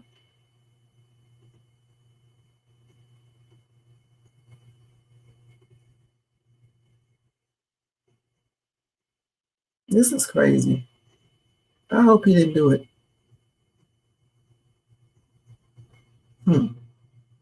Got matching tattoos.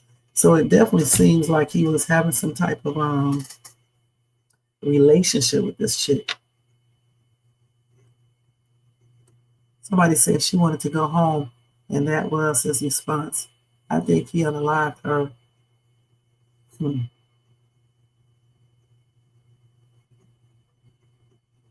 like I said, until we get 100% proof, we really can only say what we think. Somebody said he looks gay. Yeah. Let me see if he looks like that to me. This is him right here. Okay. But I'll keep you guys abreast of that right there. Okay, that's damn a shame. A straight up shame. Okay. Now, let's get back to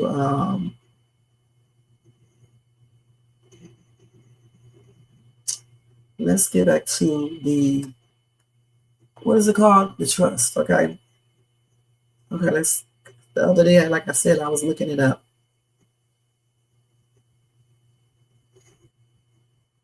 Okay, let's look at this real quick. So let me just tell y'all again what a trust is, because I told you the other day, he's 20. Okay. That's why he is. He's only 20, but he's still legally grown. Okay. And she's a kid. Now, if he was, let's see, how old is she? She 15, he's 20. So if he was 25 and then she was 20, that would have been better, age difference, but not 20 and 13 and 15 and all this other foolishness. But anyway, it's a shame that, somebody unalived that girl. I don't know if he did it or not, but it's a damn shame. Goodness. Okay, like I said, as I get more information, I'll keep you abreast of that case as well. And like I said, hopefully he did not do anything. He didn't do it to her. But still, she was in his car, so I hate to say it, but because like I told y'all before the other day, his car got towed because I forgot why, but he wasn't expecting it to get towed. So hopefully he did not do that in an act of rage or something, and then put her body in the trunk until he was able to, dispose of it. And just so happened his car get towed. So let's just hope it didn't go like that. So anyway, let's talk about this trust real quick, okay? 20 years old, that's right. Let me take this down real quick. Jermaine, you still your sleepy ass up in here, you sleep.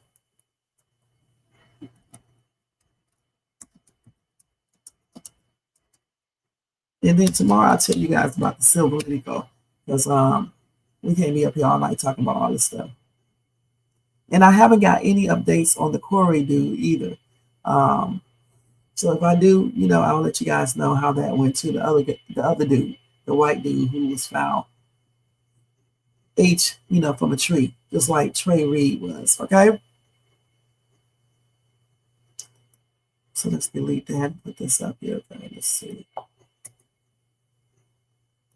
Okay, so real quick, a trust is a legal relationship where a person who is called a grantor or a settler gives property to a trustee to hold and manage for the benefit of a designated beneficiary.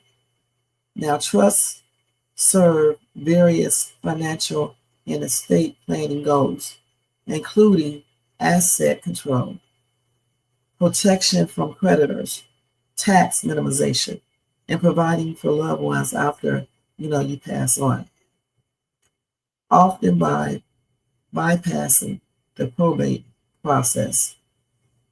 Now, the grantor or settler is the person who creates the trust, okay, and transfers all of his assets or whatever assets he wants to into the trust, okay?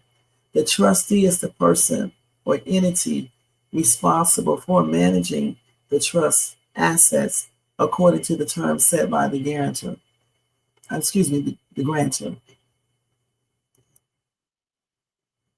You said, Shay, I see the internet saying you have a song called Romantic Homicide. Yeah, we went over that the other day too. And stuff. He probably did it. I mean, I hope he didn't, but it just sounds like he did. Also, they saying he has a song where he dropped. Yeah, we just went over that too. So yeah. It just, to me, it's looking more like he had something, he did this. Okay.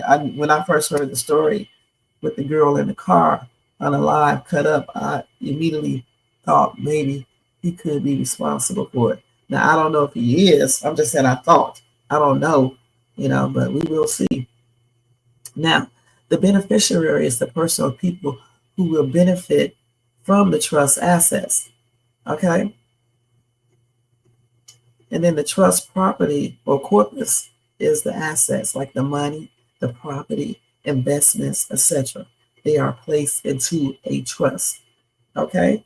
So some of the reasons you can set up a trust is for estate planning, all right? For asset protection, so creditors, lawsuits, or future liabilities can't take your monies. Okay? Then control over assets and tax purposes. It can help you minimize estate and income taxes, a trust can. Also privacy, because unlike a will, a trust contents are not made public during the probate process. It is in privacy. So they do have different trusts. Like I told you guys yesterday, you got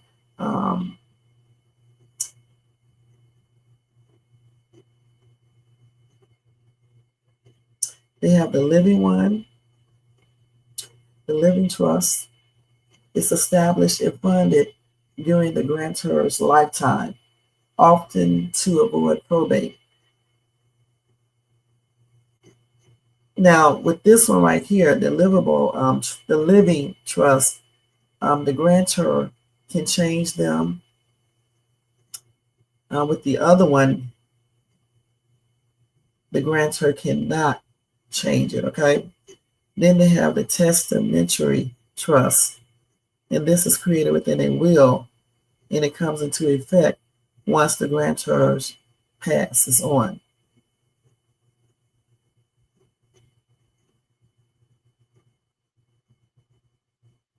Okay, let's see here. So then yesterday we looked up, can a trust be sued? And I'm just going to read it from here because I don't want to say it wrong. Let's see. Let me type it on here.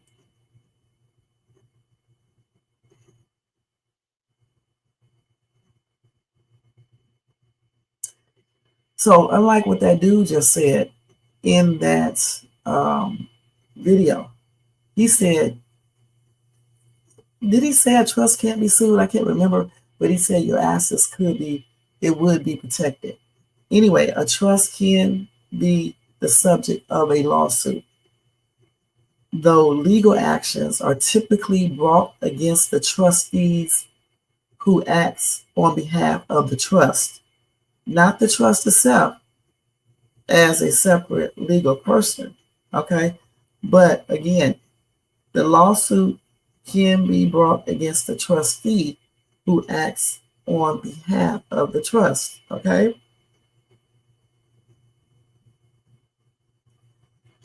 Let's see here. So why a trust can be sued indirectly? Because of the trustee's actions. So the most common way a trust is sued is through a claim against the trustee for actions like failing to act in the beneficiary's best interest, mismanaging funds, or engaging in self-dealing. In order to find out what all these things are, you need to go ahead and just research self-dealing when you're talking about a trust. Well, we know what mismanaging funds is, okay? And then another reason to sue is for challenging the trust if it's valid, okay? A lawsuit can be filed to dispute how the trust was recreated or to question its terms. Then you can do the assets disputes. A lawsuit may also aim to resolve issues regarding who has a legal claim to the trust assets or what the extent of a beneficiary's interest is. Now, here are some common reasons for lawsuits against a trust. So the other one was why a trust can be sued, and this one is common reasons for lawsuits. Common reasons for lawsuits against a trust. The first one is a breach of fiduciary duty. The trustee fails to meet their Okay. The trustees fail to meet their legal and ethical obligations to manage the trust assets responsibly. and in the beneficiary's best interest. All right. So basically, if they're managing it the wrong way, you know what I'm saying, they're not doing what they need to do, then you can go ahead and do a lawsuit against a trust. If they're not meeting their legal or ethical obligations to manage the trust assets responsibly or in the beneficiary's best interest, then you can do a lawsuit. Then if you do misappropriation or mismanagement of assets, meaning the trustee uses trust funds for personal benefit, invests poorly, or fails to secure or manage assets in the right way, you can sue them. And then if the trustee favors one beneficiary over another without a valid reason or does not act fair in, administering the trust, you can sue then too. Then improper distribution of assets. The lawsuit may dispute the distribution of assets according to the trust terms. All right. So yes, the trust itself cannot be sued, but it can be the subject of a lawsuit. It's usually, the legal actions are usually brought against the trustee who acts on behalf of the trust. Not the trust itself, but the trustee who acts on behalf of the trust. So if you want to sue a trust, you sue the trustee who acts on behalf of the trust, point blank. So you say if a house is in a trust, can it be foreclosed by the lien holder of a bank? Let's see. First of all, if that house is obtained illegally, that's how they probably can get it. Let's see. I got to type this in here because I'm not a lawyer, so I have to type everything and get the answers from a lawyer. A trustee lawyer. So if you ever have to sue a trust, you have to get a trustee lawyer, okay? Because they know, how it goes. They know everything that it involves and all the laws and rules and all of that.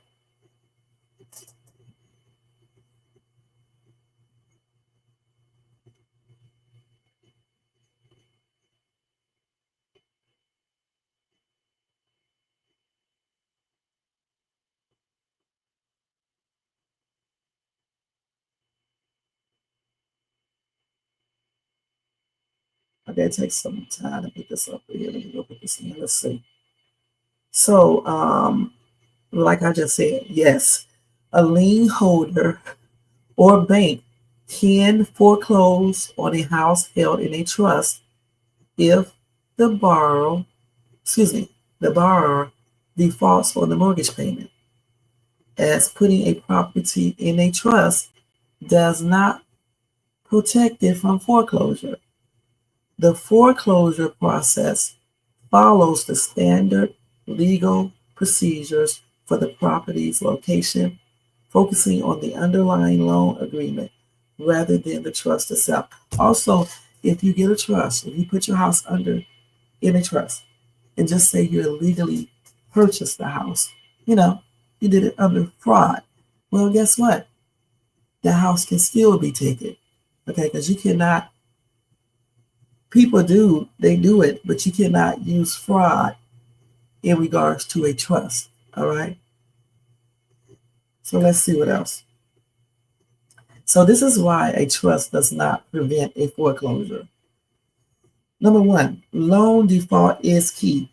Foreclosure is initiated when a borrower fails to meet their mortgage payment obligations, regardless of the ownership structure.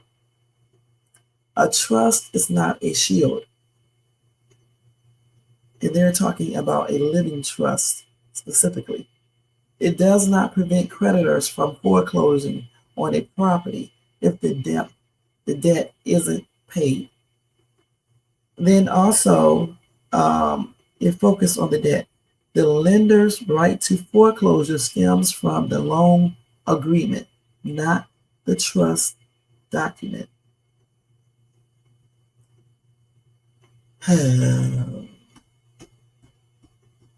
So, in summary, while a trust can manage assets, it does not make a property immune to foreclosure.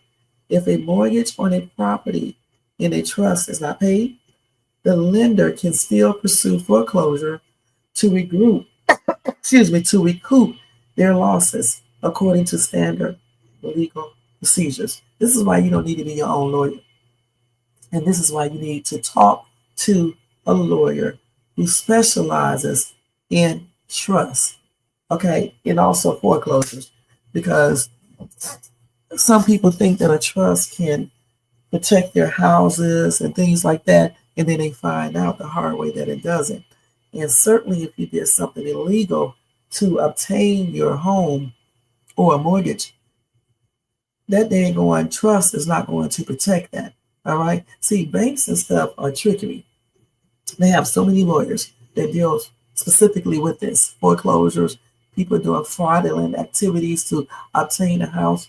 Okay. They are used to dealing with this. Okay. So if they can't get you out of your house in one way, trust and believe they will use another way to get their property back. Because there's no way if you got something fraudulent, you're going to keep it. You know what I'm saying? Especially like houses and cars and things like that. You're not going to keep it. It's just like with a car. If a car is being repossessed because you didn't pay the car payment, okay, you can hide your car all you want to. You can keep it in your garage all you want to. So what most car places will do eventually, they will put their loan in default. So they'll call, what do they call that? I forgot what they call it, but they put the loan in default, and that makes the car the whole entire amount due. Okay. And then so what they do is that then they put the car up as like you stole it. So when you are driving or whatever the case is, and you get stopped or whatever the case is, there it goes. It's in the system that the car is stolen, and then they take the car. And you may even go to jail, I don't know. But I know one thing, if a car is in repo, just like the house in foreclosure, you try to be slick and shit, doing illegal shit, they just pull out other things they can do to secure their property. And they do the same thing with houses. So if you get a house illegally, or just say you didn't get it illegally, you just simply didn't pay your mortgage, and you think because you have it in a trust that they can't get it, you crazy as hell. Do you think that the bank is going to let you keep their home, $300,000, $200,000, $400,000, $500,000, $600,000 and more home? If that was the case, everybody would put their home in the trust and not pay the mortgage. That's stupid. Okay, so yeah. So that's why it's good to get lawyers. Even if you think you know the law, you get lawyers because they can definitely understand everything that you can't. You know what I'm saying? And they will help you to avoid a foreclosure. You know what I'm saying? Because a lot of people think you put everything in trust and you can just save everything. Oh no, they can still sue. They will sue the person who, how do they put that? They won't sue the trust itself, right? But they will sue the trustee. I think that's what they said. Okay. And still end up getting stuff. So I mean, it's always, that's why you have to look at the legal loopholes, because the legal loopholes is what a lot of people use, especially like, you know, when people get their stuff repoed, they think they can keep their cars. Some people even go do a bankruptcy to try to keep their cars, and they still end up losing it. So it's a trip. It's a trip. Any other questions about the trust? And again, like I said, they have two different kinds.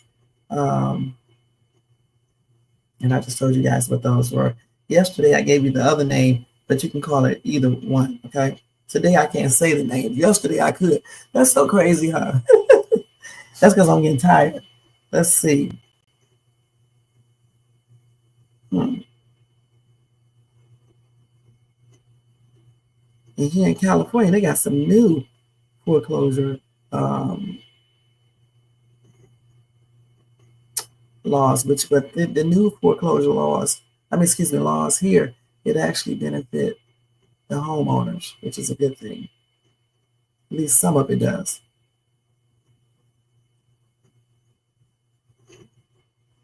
And in most places, once you get 3 payments behind on a mortgage, that's when they can start foreclosures. Just like with a car, when you miss 3 months with most, with regular car dealerships, when you miss around 3 months of paying your car note, that's when they can do a repo. Okay, and they have like at least 2 different types that they can do. They got one where they initiate the actual repossession, and then they have the other one where they are about to do it, but they're not doing it quite yet. They're still giving you a chance to pay your car note. Okay, but they could do it. It's crazy. So that's why you have to learn all these things so you can know how to keep your property and how to avoid, foreclosure, repossessions, and other stuff. Just because you put stuff in a trust, like a house, it doesn't mean you're going to keep that house if you are not paying your house payment. All right. Now, if you own the house 100%, that's a whole different ball game, unless you owe some taxes on it or something like that. Because the Internal Revenue Service also has some trickery and stuff, and that's why you have to get a lawyer that deals with that, so you can keep your property and stuff. But that's some information. It's not everything about a trust. So if you want to know more about it, you need to talk to a lawyer, not YouTubers or somebody that's claiming that they know everything about it online.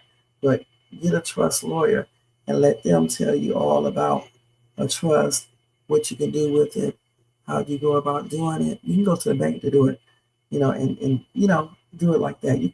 You probably can talk to the bank person as well.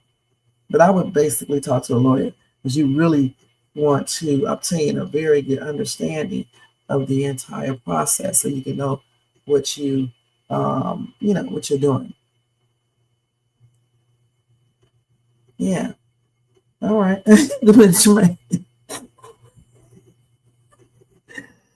Oh my gosh, man. This is a trip. People be coming with all type of trickery.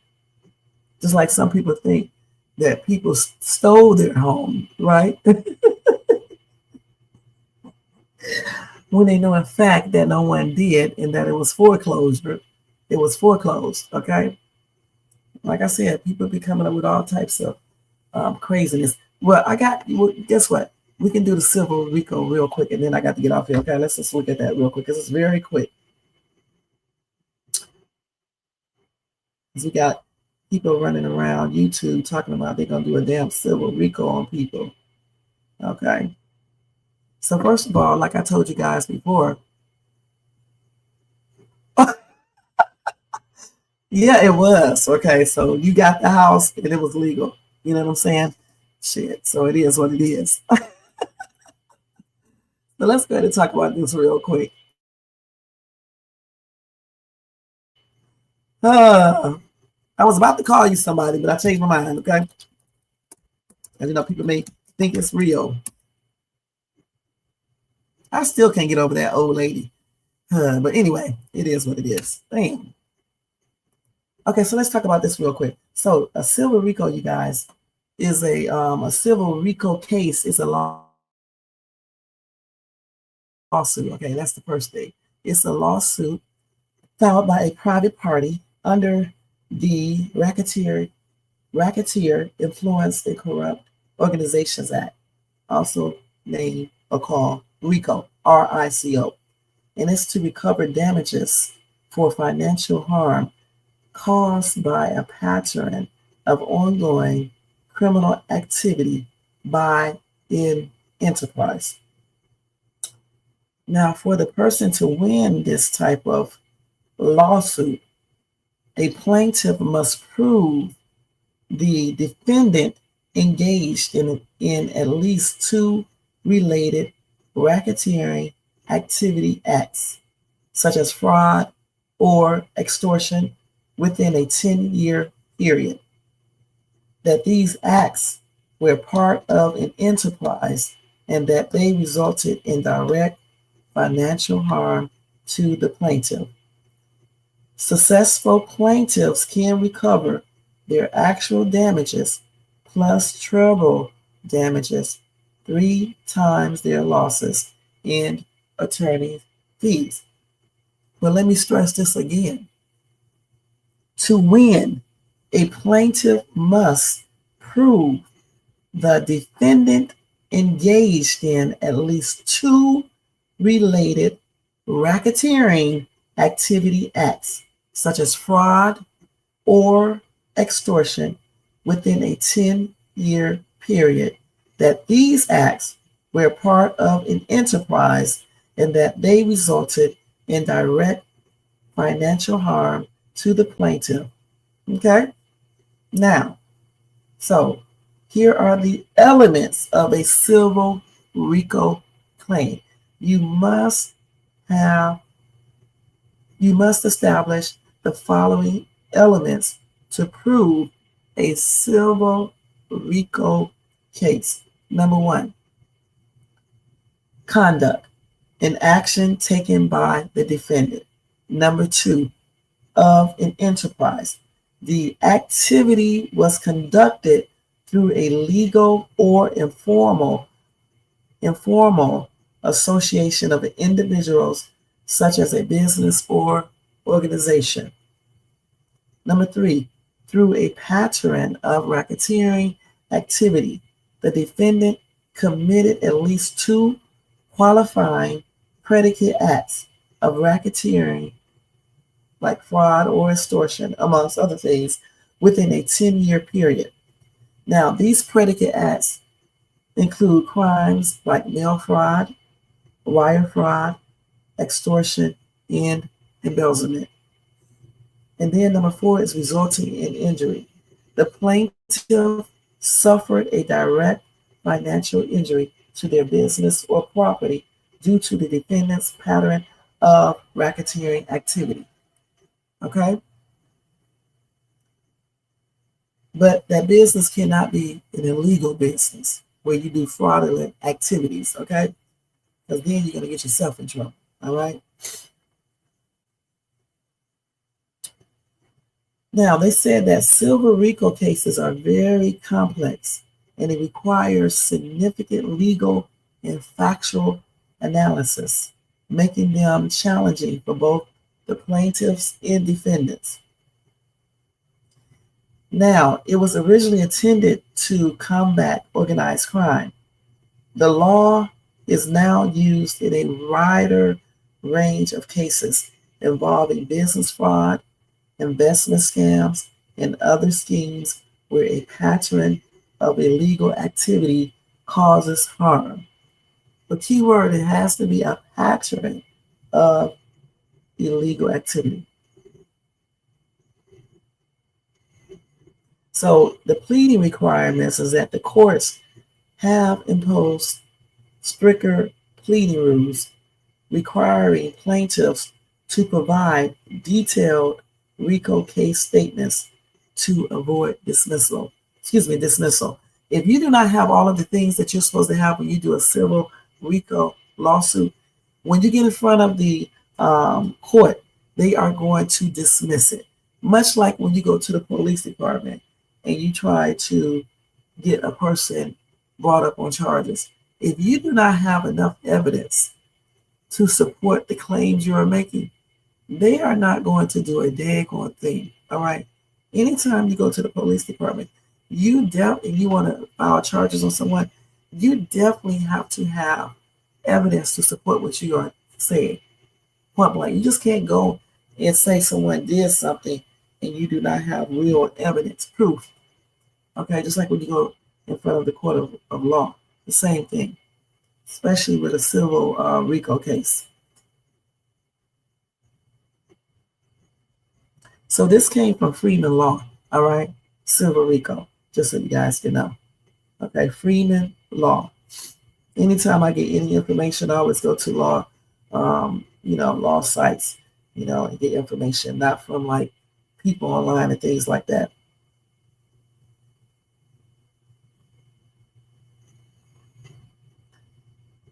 Let me see. It was another question I wanted to ask. I can't remember.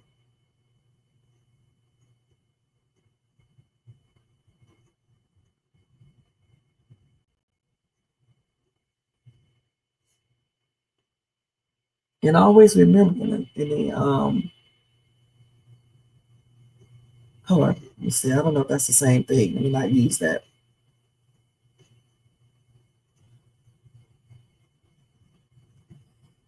Let me see how to use. Hold on, let me just ask one more question.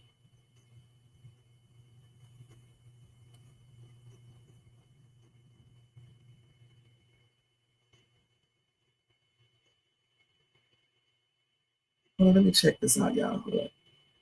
Oh, I'm looking at the wrong thing. Let me look for the lawsuit. I don't know how this got on this. Hold on.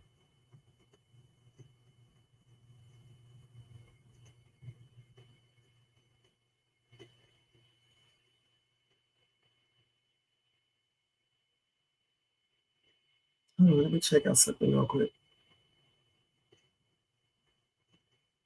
So any person who is injured in their business or property by a RICO violation can file it, including people, corporations, and other organizations. But again, you have to have the daggone elements. All right? You have to prove everything you're saying. Okay?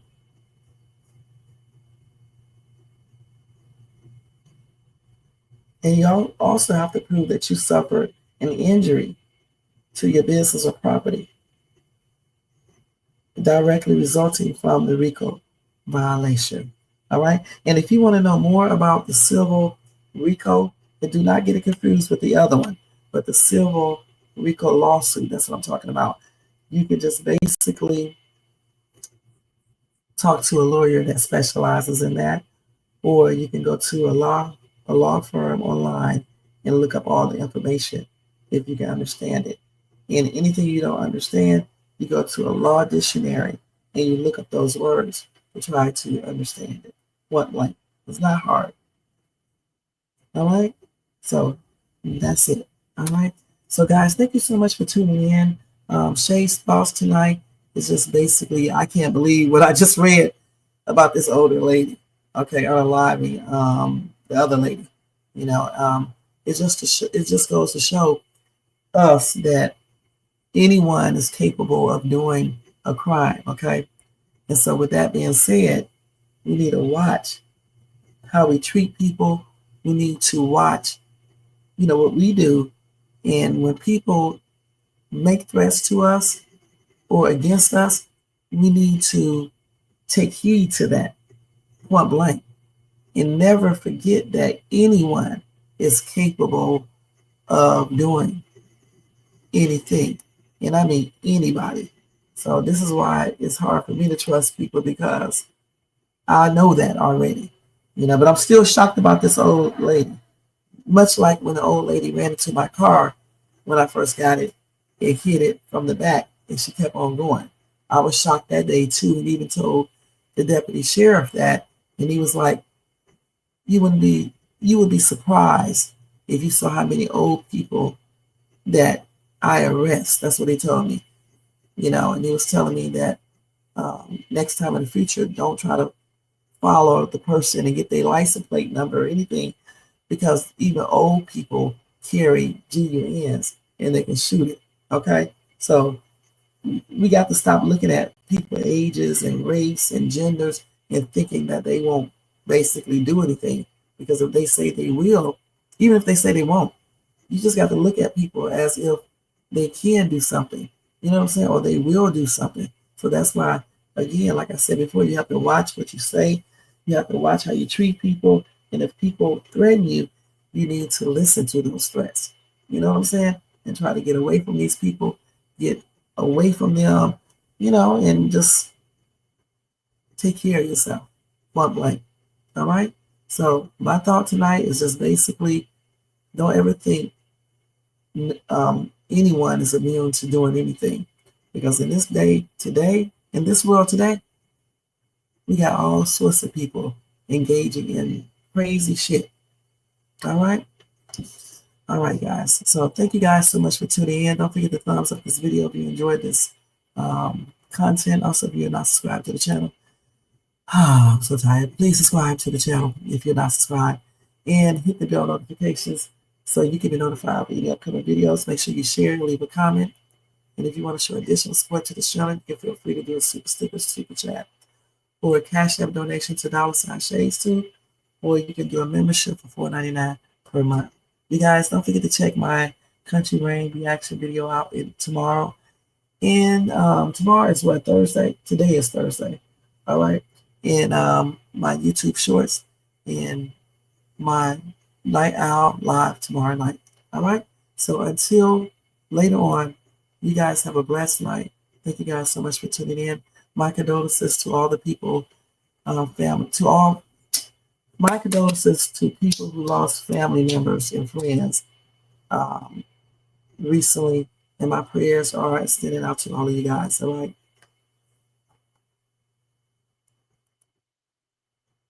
Thank you, Jermaine. And thanks to Jermaine, J4. J4, have a good night at work.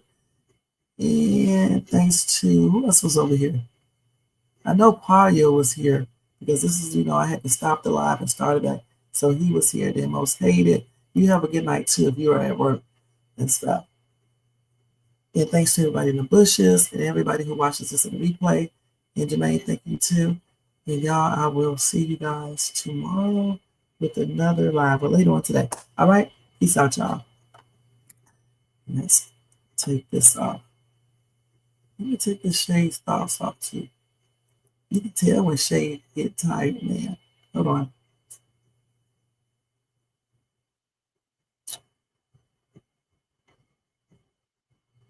So I'm gonna put this up. All right, y'all. Peace out. Oh, where's the thing at? Yo, turn the lights down low and the drama up. She's late, she's loud, and she live. Woo! You already know who it is. Shades 2, baby. She back again.